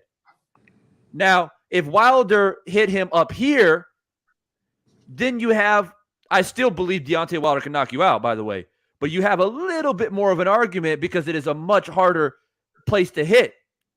Trainers actually tell you in boxing, try to not hit that part because you can break your hand, right? Deontay Wilder punched him here, bro, right fucking here in one of the most softest places on your face. Yeah, I get it. The nose is the easiest, like it's easy to break, you know what I'm saying? Like in a fight, someone's nose is gonna probably bleed. But I'm saying, like, you pointed out his nose was bleeding, quote unquote bleeding when he was down. But when they were announcing the winner, his nose was not bleeding. That was a tap. Bro, you trolling, bro. No, I'm not trolling. I'm not trolling. It's my opinion. Trolling, bro. Hold on. Like, let me say this here. Okay, let's just say whatever you said you feel is correct. You've seen Wilder do this 40 other times. But let's be honest. Wilder throws haymakers. Be honest. If it was a haymaker, I'd have been like, all right, yeah, he got that. But a tap on the I'm not even gonna call it a tap. A jab on the nose. It definitely wasn't a jab. It was the right hand, bro. What's Wilder's best punch? His right hand. What punch did he land on Helenius? He threw it straight. What punch was landed on Helenius? A right straight. There you go. Case closed. It wasn't a jab. It wasn't him stepping back and jabbing, right? It wasn't a glazing left hook. It wasn't a glazing right hand. It wasn't Helenius ducking underneath and it glazed the top of his head, which Wilder has dropped people by doing that, by the way, hitting them on the top of the head because they duck down. He's dropped people and knocked people out. He's also knocked people out punching them in the neck. Wilder has hit people in the neck and knocked them out. Luis Ortiz has done the same thing with his bicep. Luis Ortiz threw a hook, hit the dude in the face with his bicep, and knocked him out. These are heavyweights, bro. And not just that, Deontay Wilder is the most devastating puncher at heavyweight. This shit is not rocket science, bro. Y'all making a mountain out of a molehill. All right, you see, I respect what you're saying. Like, I can't argue with a right straight, but we could look at let me see a past Deontay Wilder fight. I'm not going. Well, you can use Tyson Fury got right straight on his. There was some dude he was fighting with braids. I forgot the dude. It was some short fat dude. Deontay was throwing hooks and hooks and hooks, and then eventually dropped him. Like, I'm saying, like, what Deontay does is he wind up for power. He did not wind up. I know he's a heavyweight and all that stuff, but the other dude is a big dude as well. Like, if he was like fight, let's say, I know this is stupid, I'm gonna say this, but if he was fighting like a 135 pounder, he hit him with that, and I was arguing like that's stupid. But come on, bro, that's another big dude, and he ain't even wind up for power like that. He was. Do you like Deontay? Are you a Deontay Wilder fan? Yes, I love Deontay. I met him in person. I met him in person. I met Why do you like? Why are you a fan of Deontay Wilder? Why? I like what he does because, first off, I like how he's he's just entertaining.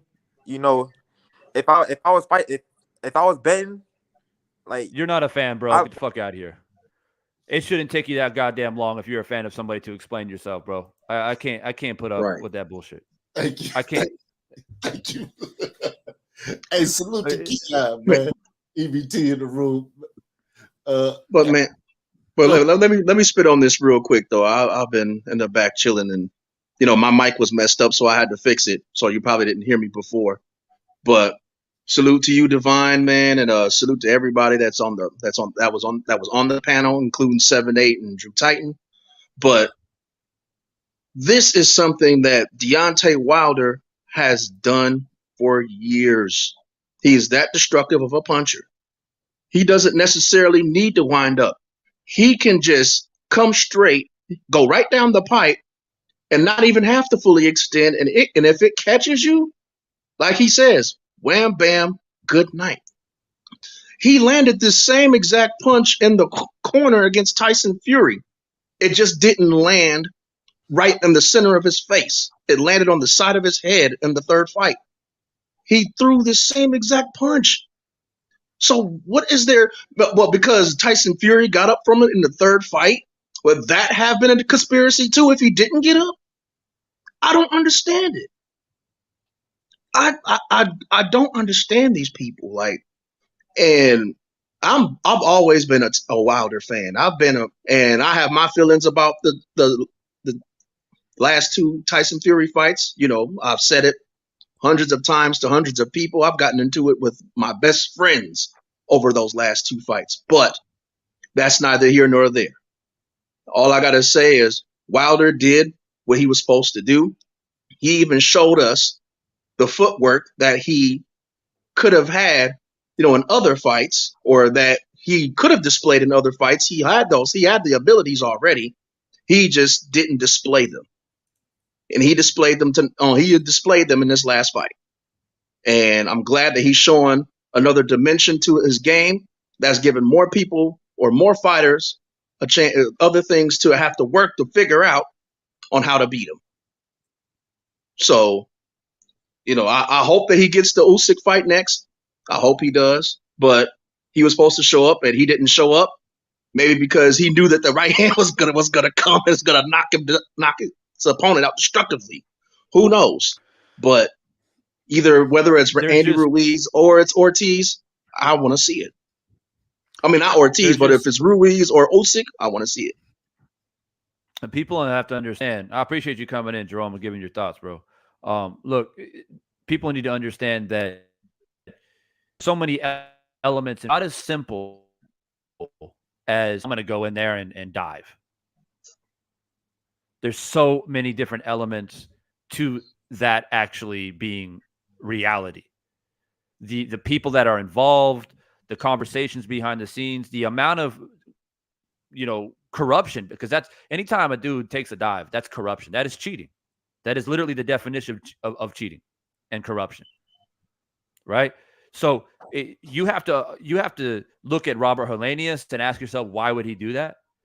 You have to look at Wilder and ask yourself, why would he do that? Because by Wilder agreeing to allow Helenius to dive in a fight, basically you put a magnifying glass on Deontay Wilder's integrity as a man and basically say everything that Wilder has said that he stands up for as a man is all lies. He's nothing but a hypocrite and a liar. And then people say, oh, no, man, I think Wilder's a good man. It's just that, he just cheated a little bit. What the fuck does that even mean? So what? Oh, if you take PEDs, then you shouldn't be punished for it? A little slap on the wrist, which happens more times than not anyways, when they should be punished. Right? So, Bobby Bones, shut the fuck up or click the link and come in here, bro. Sound like a dummy. And people in here in the chat talking about I'm biased and, I kicked that last dude off the panel because he gave his opinion. The man didn't have an opinion. The man was a hater. I gave him an opportunity to speak. I gave him way more time, to be honest, than I should have, to be honest with you. Okay? Because he didn't have a point.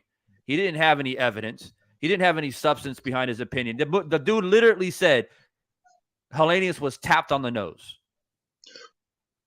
And to He be literally fair, said that.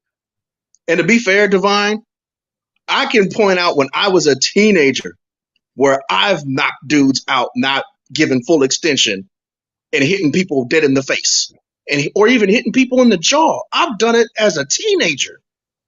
Now think what Wilder's gonna do. Come on now. I've done it myself, knocking people out just in a fight in the street, doing the same thing and not even thinking about it. I'll give you a perfect example. I'm the same. I had a situation to me. I was like a sophomore or junior in high school, and this Mexican cat was like picking on my little brother and whatever. We got into an altercation after school, and this kid, like, I knew him and his brothers, like, they were boxers and shit. And we went to different gyms, so we already had that little rivalry anyway. Anyway, long story short, I approach him. I say, "Yo, man, like, you can't be picking on my brother like this." This dude jumps on me. Like, he just starts throwing punches. He jumps all over me. We wrestle around a little bit, and I just stepped back, and I got into my boxing stance, and it's just muscle reaction. It's like Wilder talked about that, the muscle memory. You don't think about it. You just let it go, right? Because you worked on it so many times. And so what I ended up doing is we kind of squared up after we kind of tussled a little bit, and I actually open-handedly slapped him with my left hand in an orthodox stance. I slapped him, and he looked at me, and he said, "Why are you slapping like a bitch?" And as soon as he said that, I went straight down with the right hand. And I didn't feel that I hit him that hard. Right. But I just happened to hit him like on that sweet spot. This dude literally banged his head off the fucking pavement. I thought I killed him. And that moment of adrenaline, you're like, yeah, that's what's up, bitch. Talk shit, get knocked the fuck out. But just like Wilder said, it didn't take long for me to become human again. And realized, man, I think I killed him. He wasn't moving for like 30 fucking seconds, bro. And I didn't put everything behind. And when I was in high school, I only weighed like 135 pounds. I was a small dude. Now, I had some skill. I've trained and shit like that. But I didn't put my whole body weight into it. I just threw a right hand, and I had caught him, and he was bigger than me. And I literally thought I killed him. It took 30 seconds for people to wake him up. So, look, man, the face, my point is your face is not made to be punched. Exactly. It doesn't take much. I've seen guys in the street fighting, and a guy leans in to try to throw a punch, and the other guy moves out of the way to avoid a punch, and his shoulder hits the guy in the face, and he loses his balance and falls down. Right? Our brains are inside a skull, right? There is space in between, all around your head, 360, between your brain and your skull. When you get hit, if you're in a car accident, that's why people get whiplash. They get brain damage in car accidents, motorcycle accidents. Boxers have brain issues because when you get hit and your head jolts back and forth, your brain moves around in your skull. Do people understand what I'm saying? Right? Your brain moves in your skull. It hits the front of your skull. It hits the back of your skull. And you get concussed. That's what a concussion is. Helenius went and his whole body went stiff. So, I mean, not even mentioning the phenomenal acting job that you would have to do to be able to pull off what Helenius did. I mean, this is not WWE, right? 78 mentioned it when he was on here. He said, in WWE, they practice over and over on how to react to when you're slapped, you're punched, you're thrown down. Like, they are literally actors. They are paid to act. True. So the amount of, I mean, what did he do? Leading up to the fight? Did he go train with WWE fighters to learn how to act, how to take a punch to the face, and then act on how you're supposed to look when you get knocked out? Like, is that what we're really saying here? You can't make this shit up, man. You can't. And whoever this person is, this is the link. You can come in here, man, but I'm warning you. Yeah, I'm warning you. You have free reign in the chat based off of my hospitality and kindness. But if you come in here saying dumb shit, you will be fucking banned. So think wisely before you click the link, because all I see is a bunch of bullshit coming out of your mouth. Oh, you kick someone off for having their own opinion. That dude did not have an opinion. Well, he had an opinion, but it wasn't. There was no validation or any credibility to it. And then I gave him the benefit of the doubt. I said, okay, tell me why you're a Deontay Wilder fan. A very simple question, right? Anybody who's a Deontay Wilder fan or any fan of any fighter should be able to answer that question concisely and quickly. Because if you're a fan, it's already in your head. You already know exactly why you like him. Well, basically, yeah. Well, first off, I like him because he's entertaining. Get the fuck out of here. Yeah, you deserve to get kicked the fuck off my panel because I fuck around with intelligent individuals. You can have a difference in an opinion. You can come in here and say, hey, Divine, man, bro, like, you know, I'm a Deontay Wilder fan for this, that, and the reason, but I felt like the punch, the situation is fishy. And if your narrative is, because they're friends. And so these things happen in boxing. That is true. Fighters have dived in boxing fights before. This is true. But I'm hard-pressed to believe, and I think that you would have to dig in some very, very deep crates to find a man who punches as hard as Deontay Wilder and a fight where a guy gets punched flush in the face and say that's a dive. You're going to have to dig real deep in crates to find a man that is able to put on that type of acting performance. Have people taken dives? Yeah. You know, you take a little looping left hook or whatever, and you go down, you play it off like it hurts, but not getting punched like that. You're trying to debunk the punch, but there is nothing to debunk because this is what Wilder does. He hits people unorthodox. He's got hand speed. He's got vicious dynamite in his hands. I mean, the man's record speaks for itself. What does it take? Does it take for him to kill a man?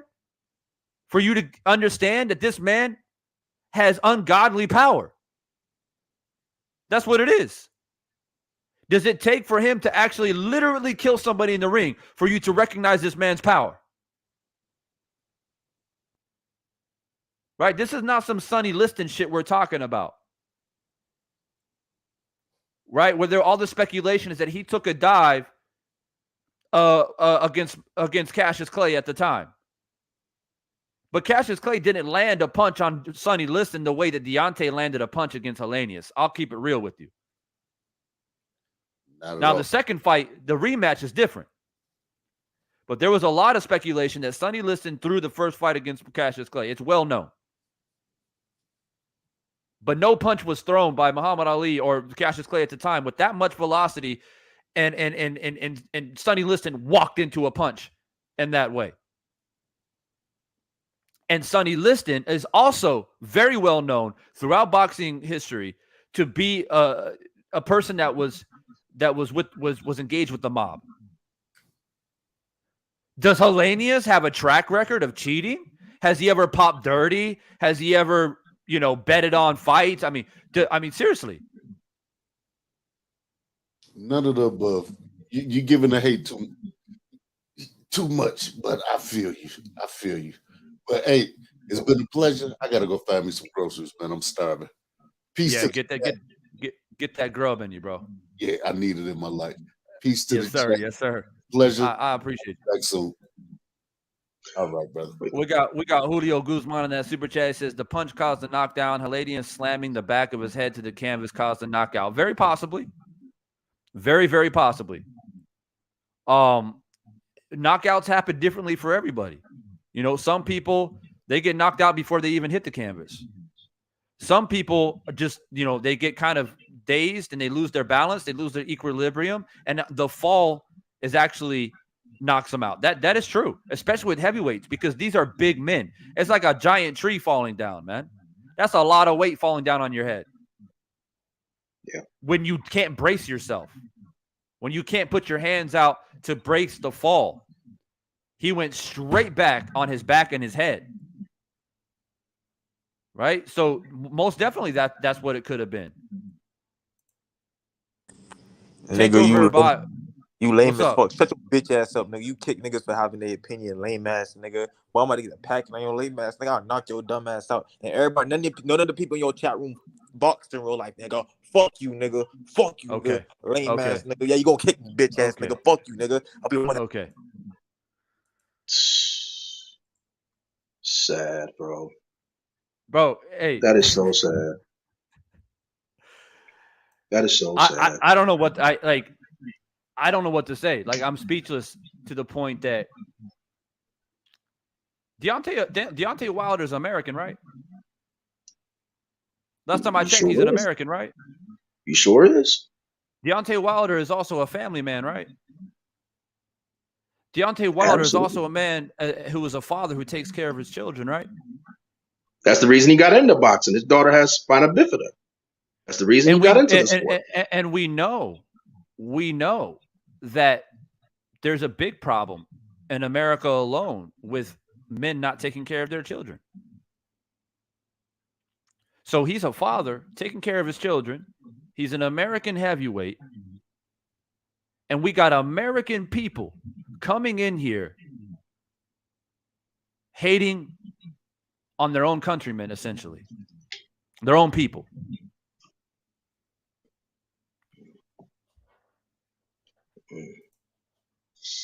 Oh yeah, the whole chat goes silent because that's what literally is happening right now.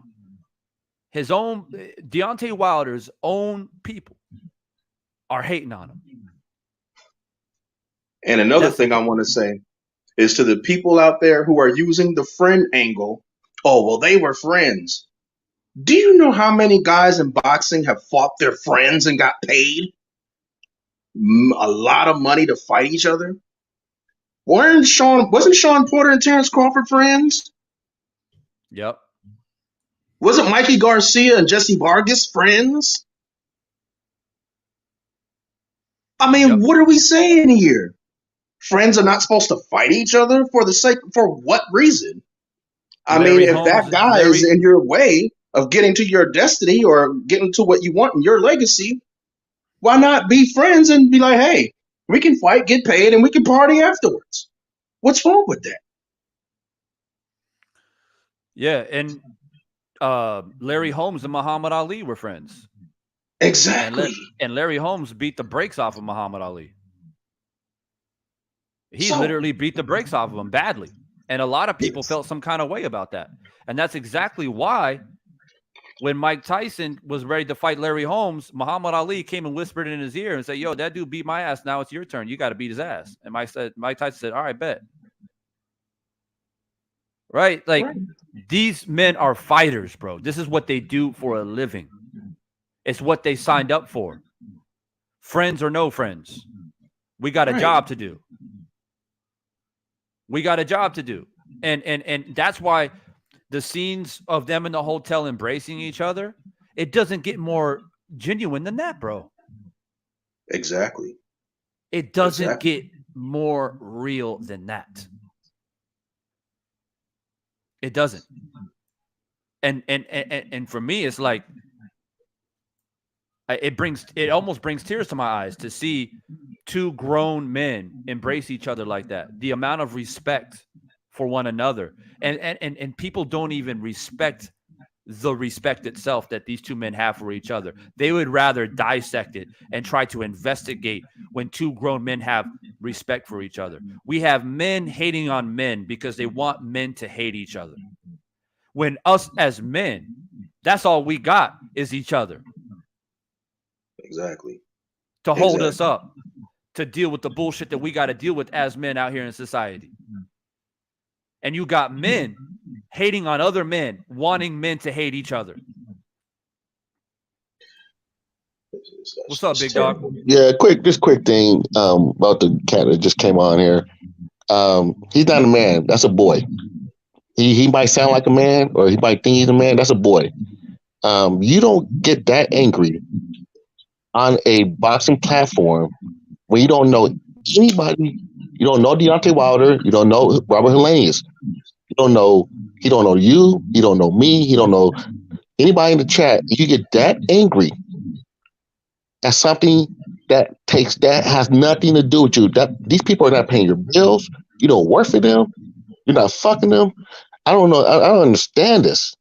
Nobody say anything bad about you. Nothing. And he's that angry. These people, man, this is ridiculous. And just to hate on the man for Wilder for no reason. I just honest. These are not this. I don't know what it is, but they're not men. These are boys. When you come up here and start cussing like that, you're not a man. You're a boy. So that's all I want to say. A bitch, I should say. Yeah. You're a bitch, I should say. I gave him his little 10 seconds. I gave him his 10 seconds. I hope he feels better about himself. Because he makes himself look like a fool. Now I can get up here and get into a shouting match and this, that, and whatever. And he talking about I'm a bitch and I'll whoop your ass and I'll knock you out. The reality is, bro, you ain't trying to meet nobody in real life. It is all cap. It was just all talking shit, bro.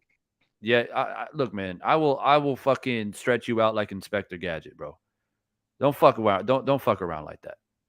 And, you know, if you want to act like a man, he probably like 18, 19 or some shit like that. You want to act like a man, I'll treat you like a man, bro. But see, that's the difference.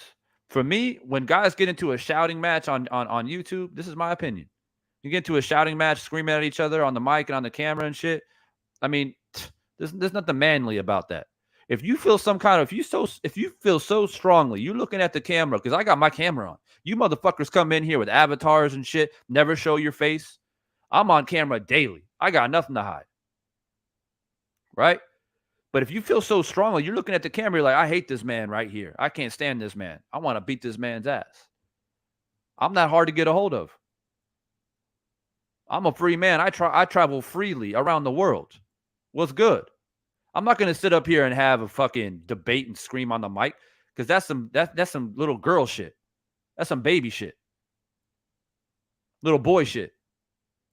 So I'm throwing it out there for everybody. And I'm not a guy who, I'm not a bully. I'm not a guy who goes around and trying to, nah, man. I am a very reasonable and balanced person. I have agnostic views for most things in life. I'm a person that kind of like, I have to see it to believe it type of person. If you tell me that, if someone come up to me, hey, Devon, man, you won't believe this, bro, but a dragon flew into my room last night, bro. I was tripping. I couldn't believe it. It was a fucking dragon. It looked like this. It looked like that. It was, spitting out a little bit of fire, and I didn't know what to do. I couldn't believe my eyes. I'm the type of person that says, oh, damn, for real? I want to see that dragon, bro. Let's check it out. Right? I'm not the type of person that says, man, you fucking crazy. Get the fuck out of here, man. Nah, because I don't know. I'm the type of person. I don't know. But and if you tell me you see something, you believe something, well, let me see it for myself too. And so I want to have an opinion about it. I want to have a feeling about it too. That's the type of person I am. And so I give everybody the benefit of the doubt. If you feel like the fight was rigged, you got to come in here and explain yourself. And by saying a dude got tapped on his nose, that is not explaining yourself. That is you being a hater. And yes, you will be kicked off the panel, because we're having rational, intelligent discussion here.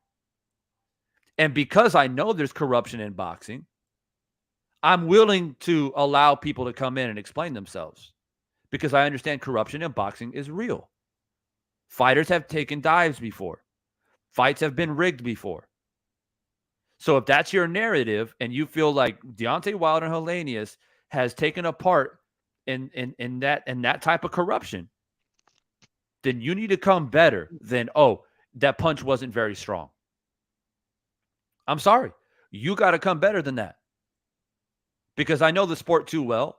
I have punched people in the face. I have knocked people out, and I've been hurt very badly by punches myself. And I'm smart enough to know that Deontay Wilder at 214 pounds, who has dynamite in both hands, who has proven that, 42 times now? Like, there's not much to think about. Divine, what it was, you hurt his little feelings. You hurt his feelings because you kicked him off. So that's basically what happened. And I, that's all I'm gonna say about this. I'm about to head on, get to sleep, but it is pathetic. This is pathetic. This is I always sorry. appreciate you, man. Yeah, I always appreciate you, bro. All right, man. Yeah, it doesn't ruffle my feathers at all, man. It does. No, it's pathetic. I'm chilling. It's I'm sad. chilling. It's Yeah, sad. because it is sad. It is very, very sad. And like I said, it's people hating on their own people, which makes it even more sad. If some random ass dude, I would almost feel like if some guy from Finland that loves Helenius and that's upset that his boy lost or whatever, and he's trying to rationalize on how the fight ended, and he comes in here talking about, I think Helenius took a dive. I would somewhat understand it because that's his people, that's his country, right? But when you obviously you come on here, I hear your voice, I hear your accent, I know you American. And you come in here hating on your own people. That's what makes it even more sad. It's pathetic. It's sad. All right, man. I'm about to get out of here. I just had to chime in. That was irritating. Yep. I appreciate you. Julio Guzman back in that super chat. He says most fighters aren't liked because of their delusional fan base. Every fan base, by the way, let me address this. Every fan base out here. There's always delusional people for every fighter. That's the reality. There are Deontay Wilder fans here who are diehard boxing fans who happen to also be a Wilder fan. There are also Wilder fans who are casual boxing fans who happen to love Wilder. And at times when you're a casual fan and you just simply don't know that much about boxing, you're a fan of one fighter for one reason or the other, then it can make you delusional sometimes. Delusional and ignorant isn't always a negative thing. Ignorant literally means that you don't know. Delusional means that you're tainted, that you also don't know. Now, sometimes I can work with ignorance and a delusion because if you're willing to be educated, I will educate you. But then we have a thing called hater. They take delusion and ignorance to the highest level. They enjoy being ignorant and delusional. They don't want to be educated. They enjoy being what they are. And these type of people in society will be nothing but bottom feeders, peasants. That's what they are, and that's what they'll always be. I'm not a fucking peasant. I'll tell you that right now. So you come in here with intelligence, then I will treat you kindly and respectfully. If you come in here and peasant with, it's like, you don't feast at the table of lions if you're a sheep. Right? There are no pacts made between lions and men. That's how I do it. Now you come in here, you consider yourself a lion, you got to prove yourself. I don't do none of this soft shit. And I'm not going to have an arguing match with you. It's not going to be a shouting match.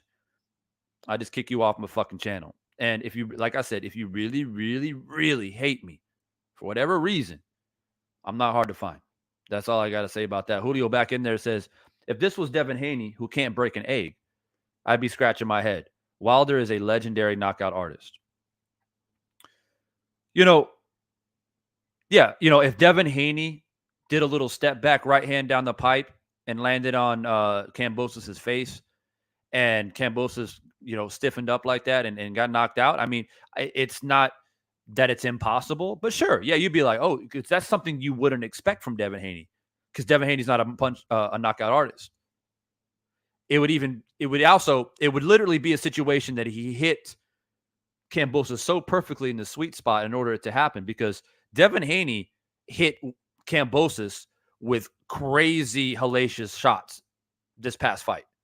And to Kambosos' credit, he took it, right? He took those big shots. So I understand your point, Julio, but you're right.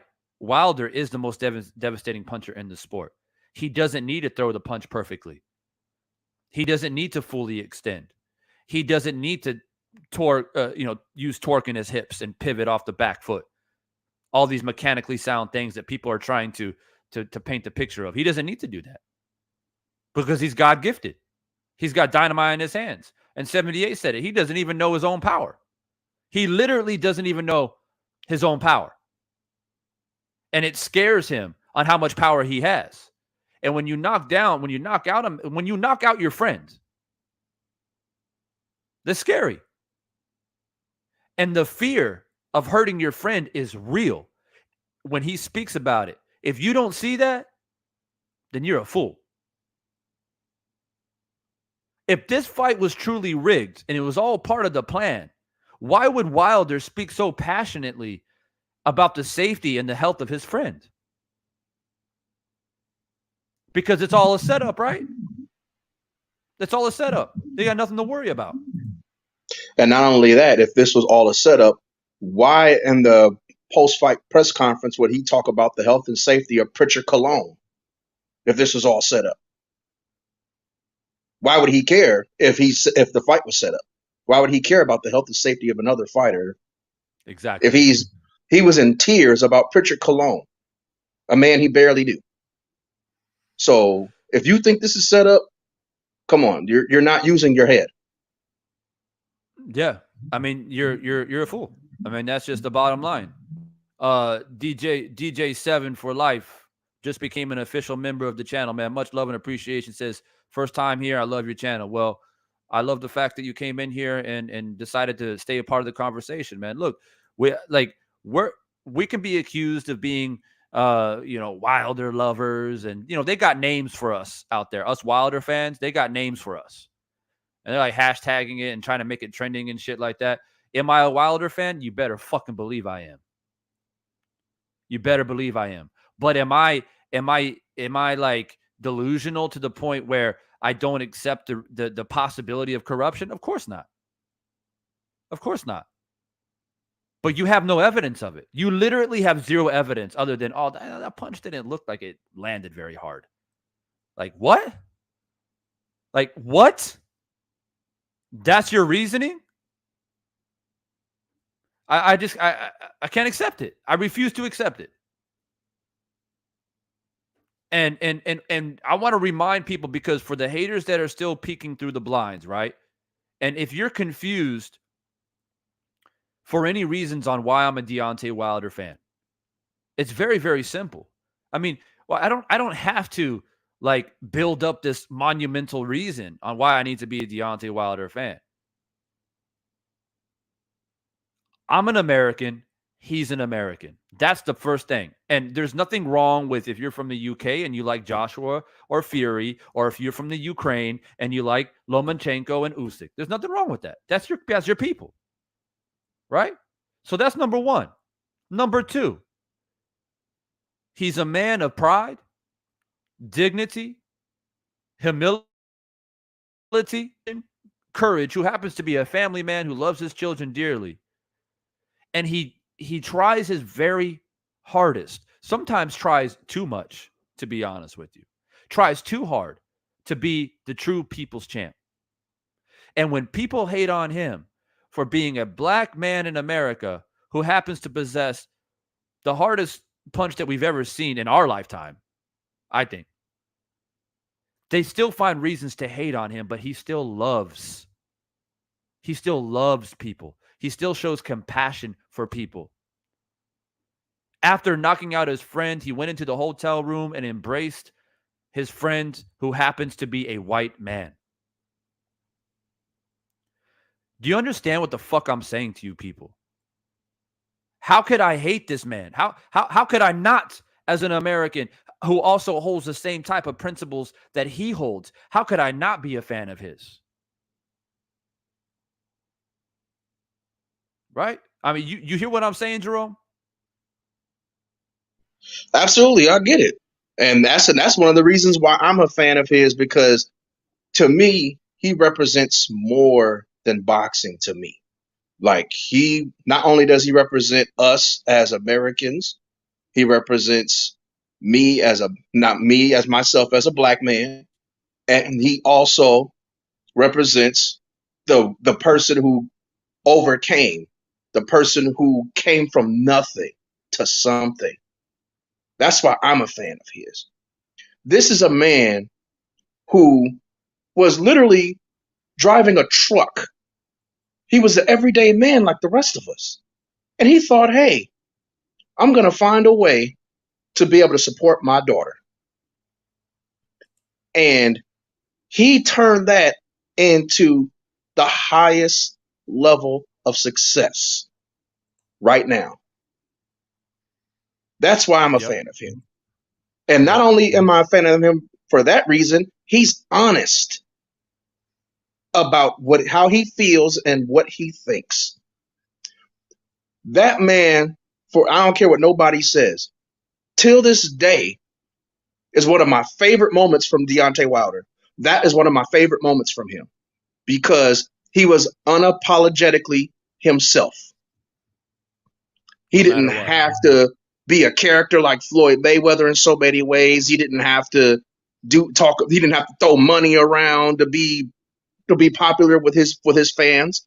He was just himself. Yeah. And that literally goes off of, and this is, by the way, another angle sent to me by Boxing and MMA. I appreciate you, bro, for emailing me this. This is a much better angle. Watch how Helenius' head snaps back. How is this not a flush shot?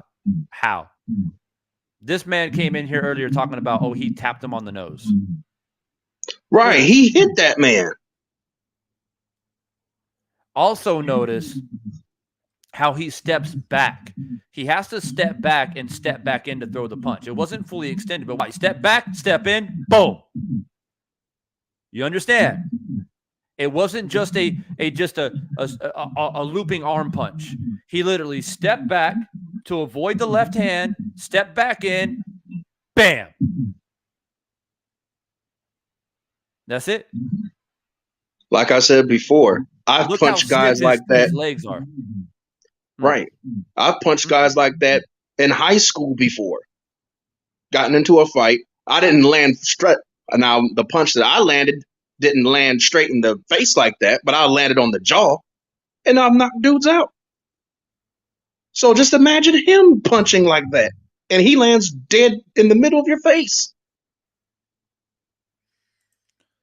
So going off this super chat again by Julio, it says, Wilder turned off a lot of fans the way he handled himself after the Fury losses. Now, let me say this. This is true.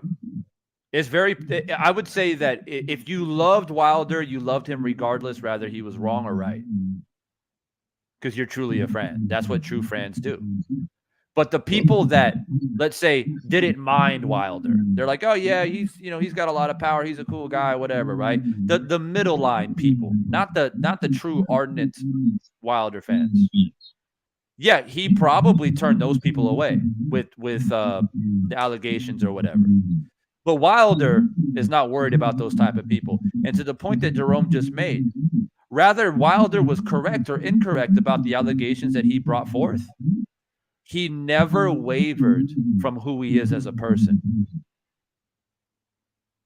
He felt some kind of way. He spoke about it. And the irony is that Fury never tried to debunk any of it. Exactly. Fury literally never once said, all right, let me just put this to rest just because the man is making allegations about me. He actually did the opposite and made fun of it and mocked it.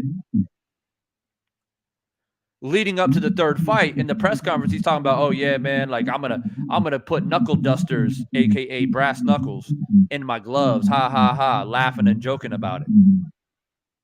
Does that make him guilty? No, but it shows you the type of person that Tyson Fury is.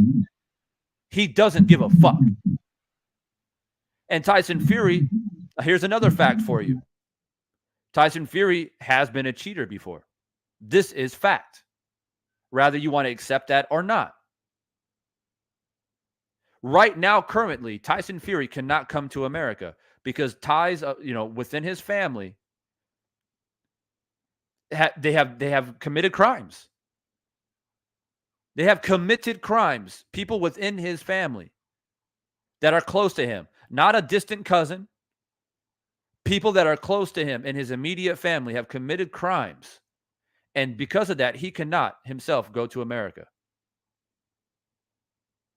So it's not insanity or outlandish to assume that there could be a possibility of some shady shit happening in the second fight. But Wilder fans, true Wilder fans, are going to love him and have continued to love him regardless, whether he was wrong or right. Because you know why? His feelings and his thoughts and the allegations that he brought forth, even though they could have been a little bit too much, maybe it was he was out of control with his emotions. He was too emotional. Whatever it may be, it doesn't matter because that is who he is. And we love him because he is genuine and sticks to who he is. That means something. It means something to me. It may not mean shit to you. There's a lot of people that said, oh, well, I wish you would have just sat down and took the loss like a man. That's easy for you to say because you didn't feel the way that Wilder felt when he entered the ring in the second fight. Your eyes weren't glazed. Your legs didn't feel weak. You weren't feeling that way. And when you're the heavyweight champion of the world and you step through those ropes and you know something's wrong with your body, it won't take much for someone to whisper in your ear, like, hey, man, you might want to check this out. It's not going to take much for a man of this much pride to push him over the edge, and it's like a domino effect. Right? But he never wavered. He stuck to his guns. He spoke from the heart, and people hated him for it.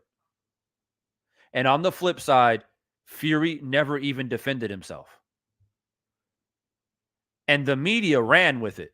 The media just ran with it. Oh, yeah, Wilder's fucking crazy. He's delusional, this, that, and whatever. They interviewed, those same people then interview Fury, and Fury's laughing and joking about it. And then they're like, oh, yeah, Fury, he's a funny guy. To me, it doesn't even matter because Fury's retired right now. Everything that happened in the second fight is done and dusted. It's history. Wilder doesn't even speak about it anymore. He's already moved on from it. Right? He's moved on to bigger and better things. And when it's all said and done, Fury's going to stay retired. Wilder is going to continue to do great things. Wilder has very good potential to be an undisputed heavyweight champion. And if that happens, he goes above Tyson Fury in regards to the all-time great heavyweights. And Fury beating Wilder twice, it won't matter. It will matter in Tyson Fury's book. It's a little feather in his cap. But when it's all said and done, you retired. You only defended your titles once. Wilder defended his titles 10 times. Then he becomes undisputed and beats the likes of Usyk, possibly Joshua, and possibly Andy Ruiz. 3 men who you never fought. So it won't matter. So y'all can hate as much as you want to hate. But 78 said it when he was in here. He said, when the dust settles and Wilder's career is over, there's no more heavyweight like Wilder anymore. There's a potential of the heavyweight division going back to the fucking Ice Age. Right? No more entertainment. Then people will want to give Wilder his flowers. 15 years from now, they'll want to give him his respect. The same haters that are hating on him right now, they'll say, oh, man, we miss a guy like Wilder. I wish we could have a fighter like Wilder back in the heavyweight division. They did the same thing to Mike Tyson. They did the same exact thing to him when he was accused of rape and all this craziness and him kind of losing his mind during press conferences and saying outlandish things and doing outlandish things. People are like, man, they love to watch Tyson Fury get beat up by Lennox Lewis. People loved watching it. But as soon as as soon as Mike Tyson was done with his career, now everybody goes to his podcast. Oh, we missed Tyson, man. Yeah, Tyson was the shit back in the day. Same people saying that used to hate on him. And that's the way it goes. That's exactly the way it goes. But we're seeing a different angle right here on the screen. And I'm sorry, there's just no way. There's no way that you can debunk this punch landing on Helenius right here. Look at this. Boom. Head snap back. And just go straight down.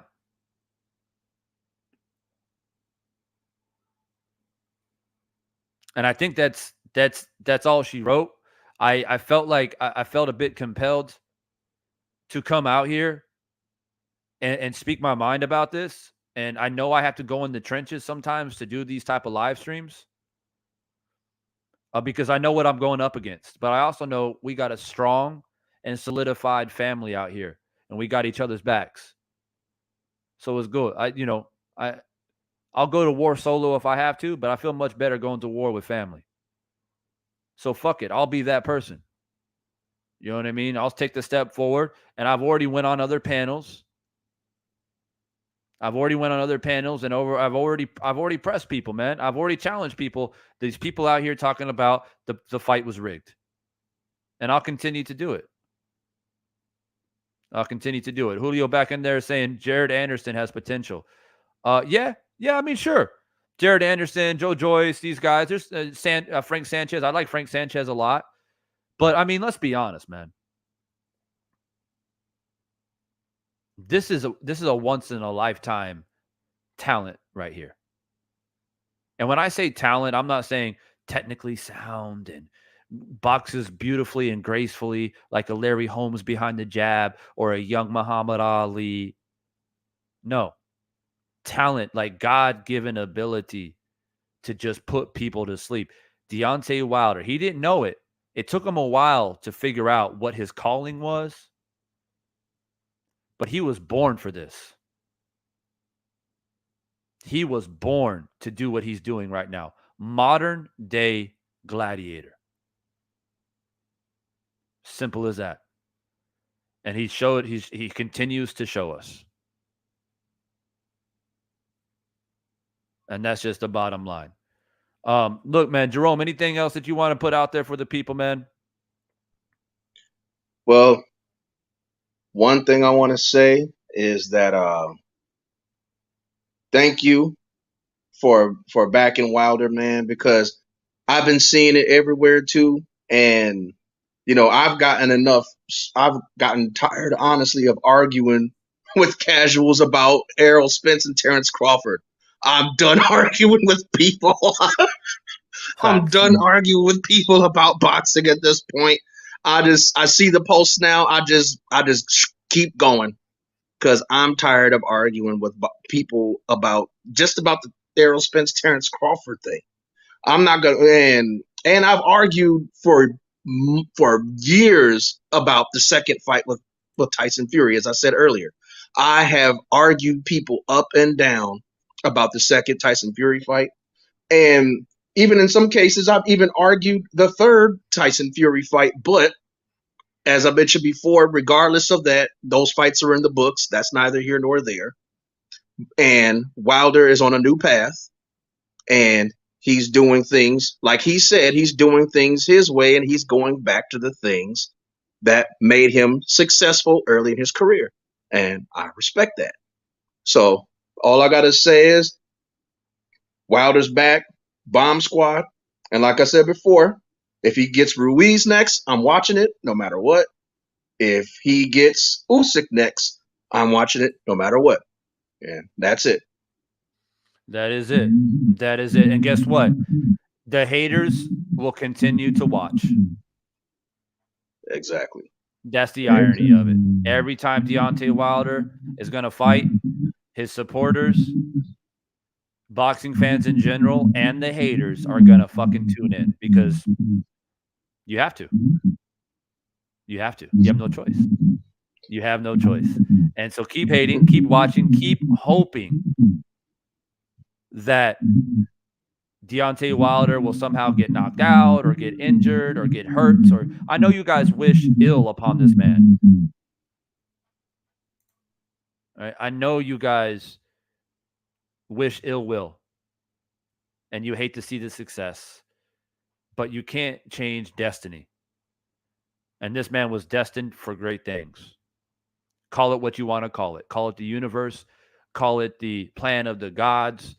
Call it, Jesus himself. I don't care what you call it. But this is destiny right here. So you can love it and appreciate it, or you can hate on it. It doesn't matter. Destiny will reveal itself no matter what. And I want to recognize this super chat one more time by man Julio. Julio showing a lot of love tonight, man. I appreciate you, Julio, man. He says, I've been watching boxing since the 1980s. I've never seen paralyzing power like Wilder. The closest may be Julian Jackson or Ernie Shavers. Yeah, both of those guys can definitely crack, bro. I've seen Julian Jackson like straight up put. I think Julian Jackson has put one or two fighters on a stretcher, if I'm not mistaken. Ernie Shavers also hit very, very hard. Most definitely, man.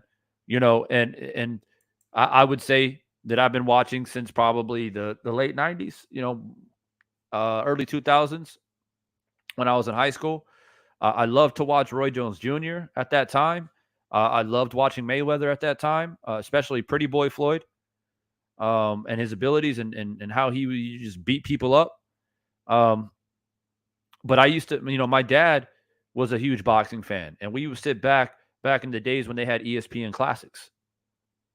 And, he would sit down with me and be like, you got to watch the greats like Ali and Frazier and Foreman, all those guys that my dad watched in the 70s and 80s. The Hearns, the Haglers, the Leonards, all those guys. And so it made me fall in love with boxing and appreciate it so much. And I understand that there's corruption and people cheat in boxing. I don't like to admit it, but I know it's real. But I literally just hate the fact that people are trying to push this narrative that not only are you suggesting that Wilder is fake and a hypocrite and a cheater, you're also painting that you're using that same brush to paint Robert Helenius as well. It takes two to tango. And I've heard people come out here and say, oh, well, maybe it was rigged in a way where Wilder didn't know, but it was planned by Helenius to do it. Like Helenius just did it on his own. Maybe Wilder didn't take part in it. But once again, why would you voluntarily offer your face to be punched by the most devastating puncher in the sport right now? You literally have to be fucking insane. And I see Robert Helenius right there on the screen watching this video play back over and over and over again. I see him not only walking into a punch, but he was getting ready to throw his own punch.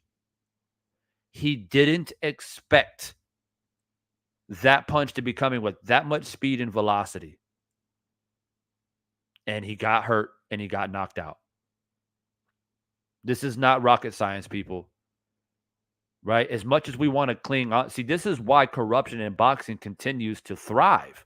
Because we continue to speak it into existence. Anytime there's a genuine fight, anytime there's something genuine that is happening, that entertains us, that makes us fall in love with the sport, you guys want to fuck it up by continuously talking about and speaking into existence the corruption in the sport. It doesn't need any more attention. It doesn't.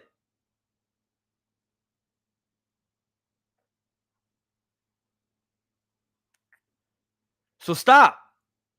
Bring forth. You want to get mad at us, not me, because I never talked about the allegations that much. But for those who did, you get mad at them for bringing up glove gates and water being spiked or whatever it was. And you guys got so upset that Wilder didn't bring forth enough evidence.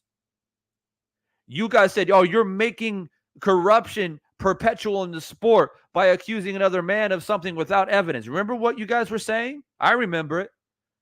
I remember it.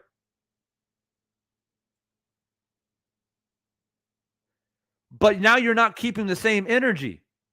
You're suggesting that Helenius took a dive. Where the fuck is your evidence? I'll say it again. Where is your evidence to make that type of accusation? Because that's exactly what it is. You, sir or ma'am, are a fucking hypocrite. And I see right through you. If you are a person who got so upset about Wilder making these outlandish claims, okay, where's that same energy then? Where's the consistency then when it comes to suggesting that Robert Helenius took a fucking dive? Where is it? I'll wait. I've been live for 2 hours and 45 minutes, but yet nobody has come in here and has been consistent. We've had people come in here saying dumb shit. Talking about, oh, he got touched on the nose. It wasn't a flush shot. Oh, they're friends. Oh, did you not hear the conversation that happened in the hotel room? It's all rigged, bro. Helenius said, oh, sorry, I didn't put on a good show for you. Well, yeah, he is sorry that he couldn't put on a good show because he got knocked out.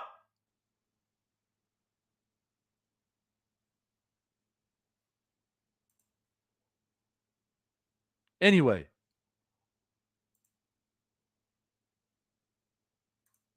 I'm going to get up out of here. And my man Julio keeps dropping these super chats, man. I want to recognize all of them, bro. I want to recognize all of them. He says, Foreman could barely touch someone and put them to sleep. Yeah, I mean, Foreman was just... See, the difference between Wilder and Foreman is that Wilder is devastating because he punches not only just power, but with velocity and speed. Speed kills. Okay? George was just heavy-handed. He's a big man. And he just cracked you. You know, the way he dropped Frazier was mind-blowing. Nobody really ever dropped Frazier like that except George Foreman. And that's exactly why the victory that Muhammad Ali had over George Foreman is so fucking remarkable and legendary, because he literally took a beating by an extremely heavy-handed and devastating puncher in George Foreman. The whole world saw what George Foreman did to Joe Frazier.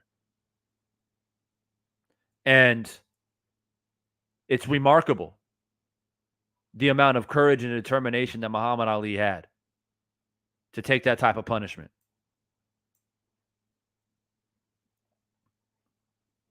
But yeah, look, man, everybody that came in here tonight, much love, much appreciation. We got AZ to King 480. That's another. We got another one. We got another one. You got to come in late. You got to get your dumbass comment in there last minute. Blockwood, man, he got the Halo sword. Most definitely. Most definitely. But yeah, man, everybody that came in here, the live was lit. It was full of family, and we're coming in here to educate these fools. I mean, that's what they are, in my opinion, man. And it's not a matter of you have a different opinion than I do. It's just that your opinion is shit. You have no substance behind it, in my opinion, man. So I've laid it out there. I've showed the footage over and over and over again, different angles. We broke it down mechanically. We broke it down spiritually, emotionally, physically, every single angle that you could possibly think of. And I don't know what else to say. Nobody has came in here with any type of evidence to suggest that this fight was rigged, because what I'm seeing on the screen is a fucking knockout. That's what I'm seeing. And I'll continue to wait to see if anybody can prove me wrong and actually provide something more substantial, something that actually carries weight other than, oh, it just didn't look right. That's not enough. It's not enough. We're not talking about egg weights. We're not talking about spiked water. We're talking about clear evidence on the screen here of a man being punched in the face. You got to come better than, oh, it just didn't look right for me to accept it personally. And that's just the way I feel about it. So, anybody who has not subscribed yet, you're new to the channel, don't forget to hit that subscribe button. Stay a part of the conversation. I do lives like this as much as I can. I'm always a person that's going to come out here and speak the truth. I'm not a person who goes live every day. I'm not a person who drops, content every day. But when the truth needs to be spoken, I'm going to be here. When a fight needs to be called, I'm going to give you guys that live commentary. And I try my best to give out as many predictions as I possibly can. So if you like that type of content, make sure you subscribe, stay a part of it. For all the people, especially my man Julio Guzman, dropping the super chats, I appreciate you. It's the super chats, it's the love, it's the people hitting the like button that really motivates me to come on here and do what I do. So much love and appreciation for everybody that voted in the poll, that took part. We have over 800 votes in the poll, but only 200 likes. Y'all see and understand that discrepancy, right? That's what happens. But anyway, for what it's worth, it's nice to chop it up with the family tonight, man. Hope you guys stay up, stay strong, stay positive out there, man. Keep doing what you're doing. Stay strong, stay healthy for your family. Avoid the negativity, avoid the hate. Continue to spread love and positivity. If you believe in love and positivity, then love and positivity will come to you. And we continue to deflect. And sometimes we got to play defense, but the best defense is the best offense. You know what I mean? So that's what it is. That's what we continue to do. Y'all stay up, man. If you haven't hit that like button, make sure you do that. Don't forget to do that. Every like counts to get the message out there. All right, man. I'm out. Much love and appreciation. Peace.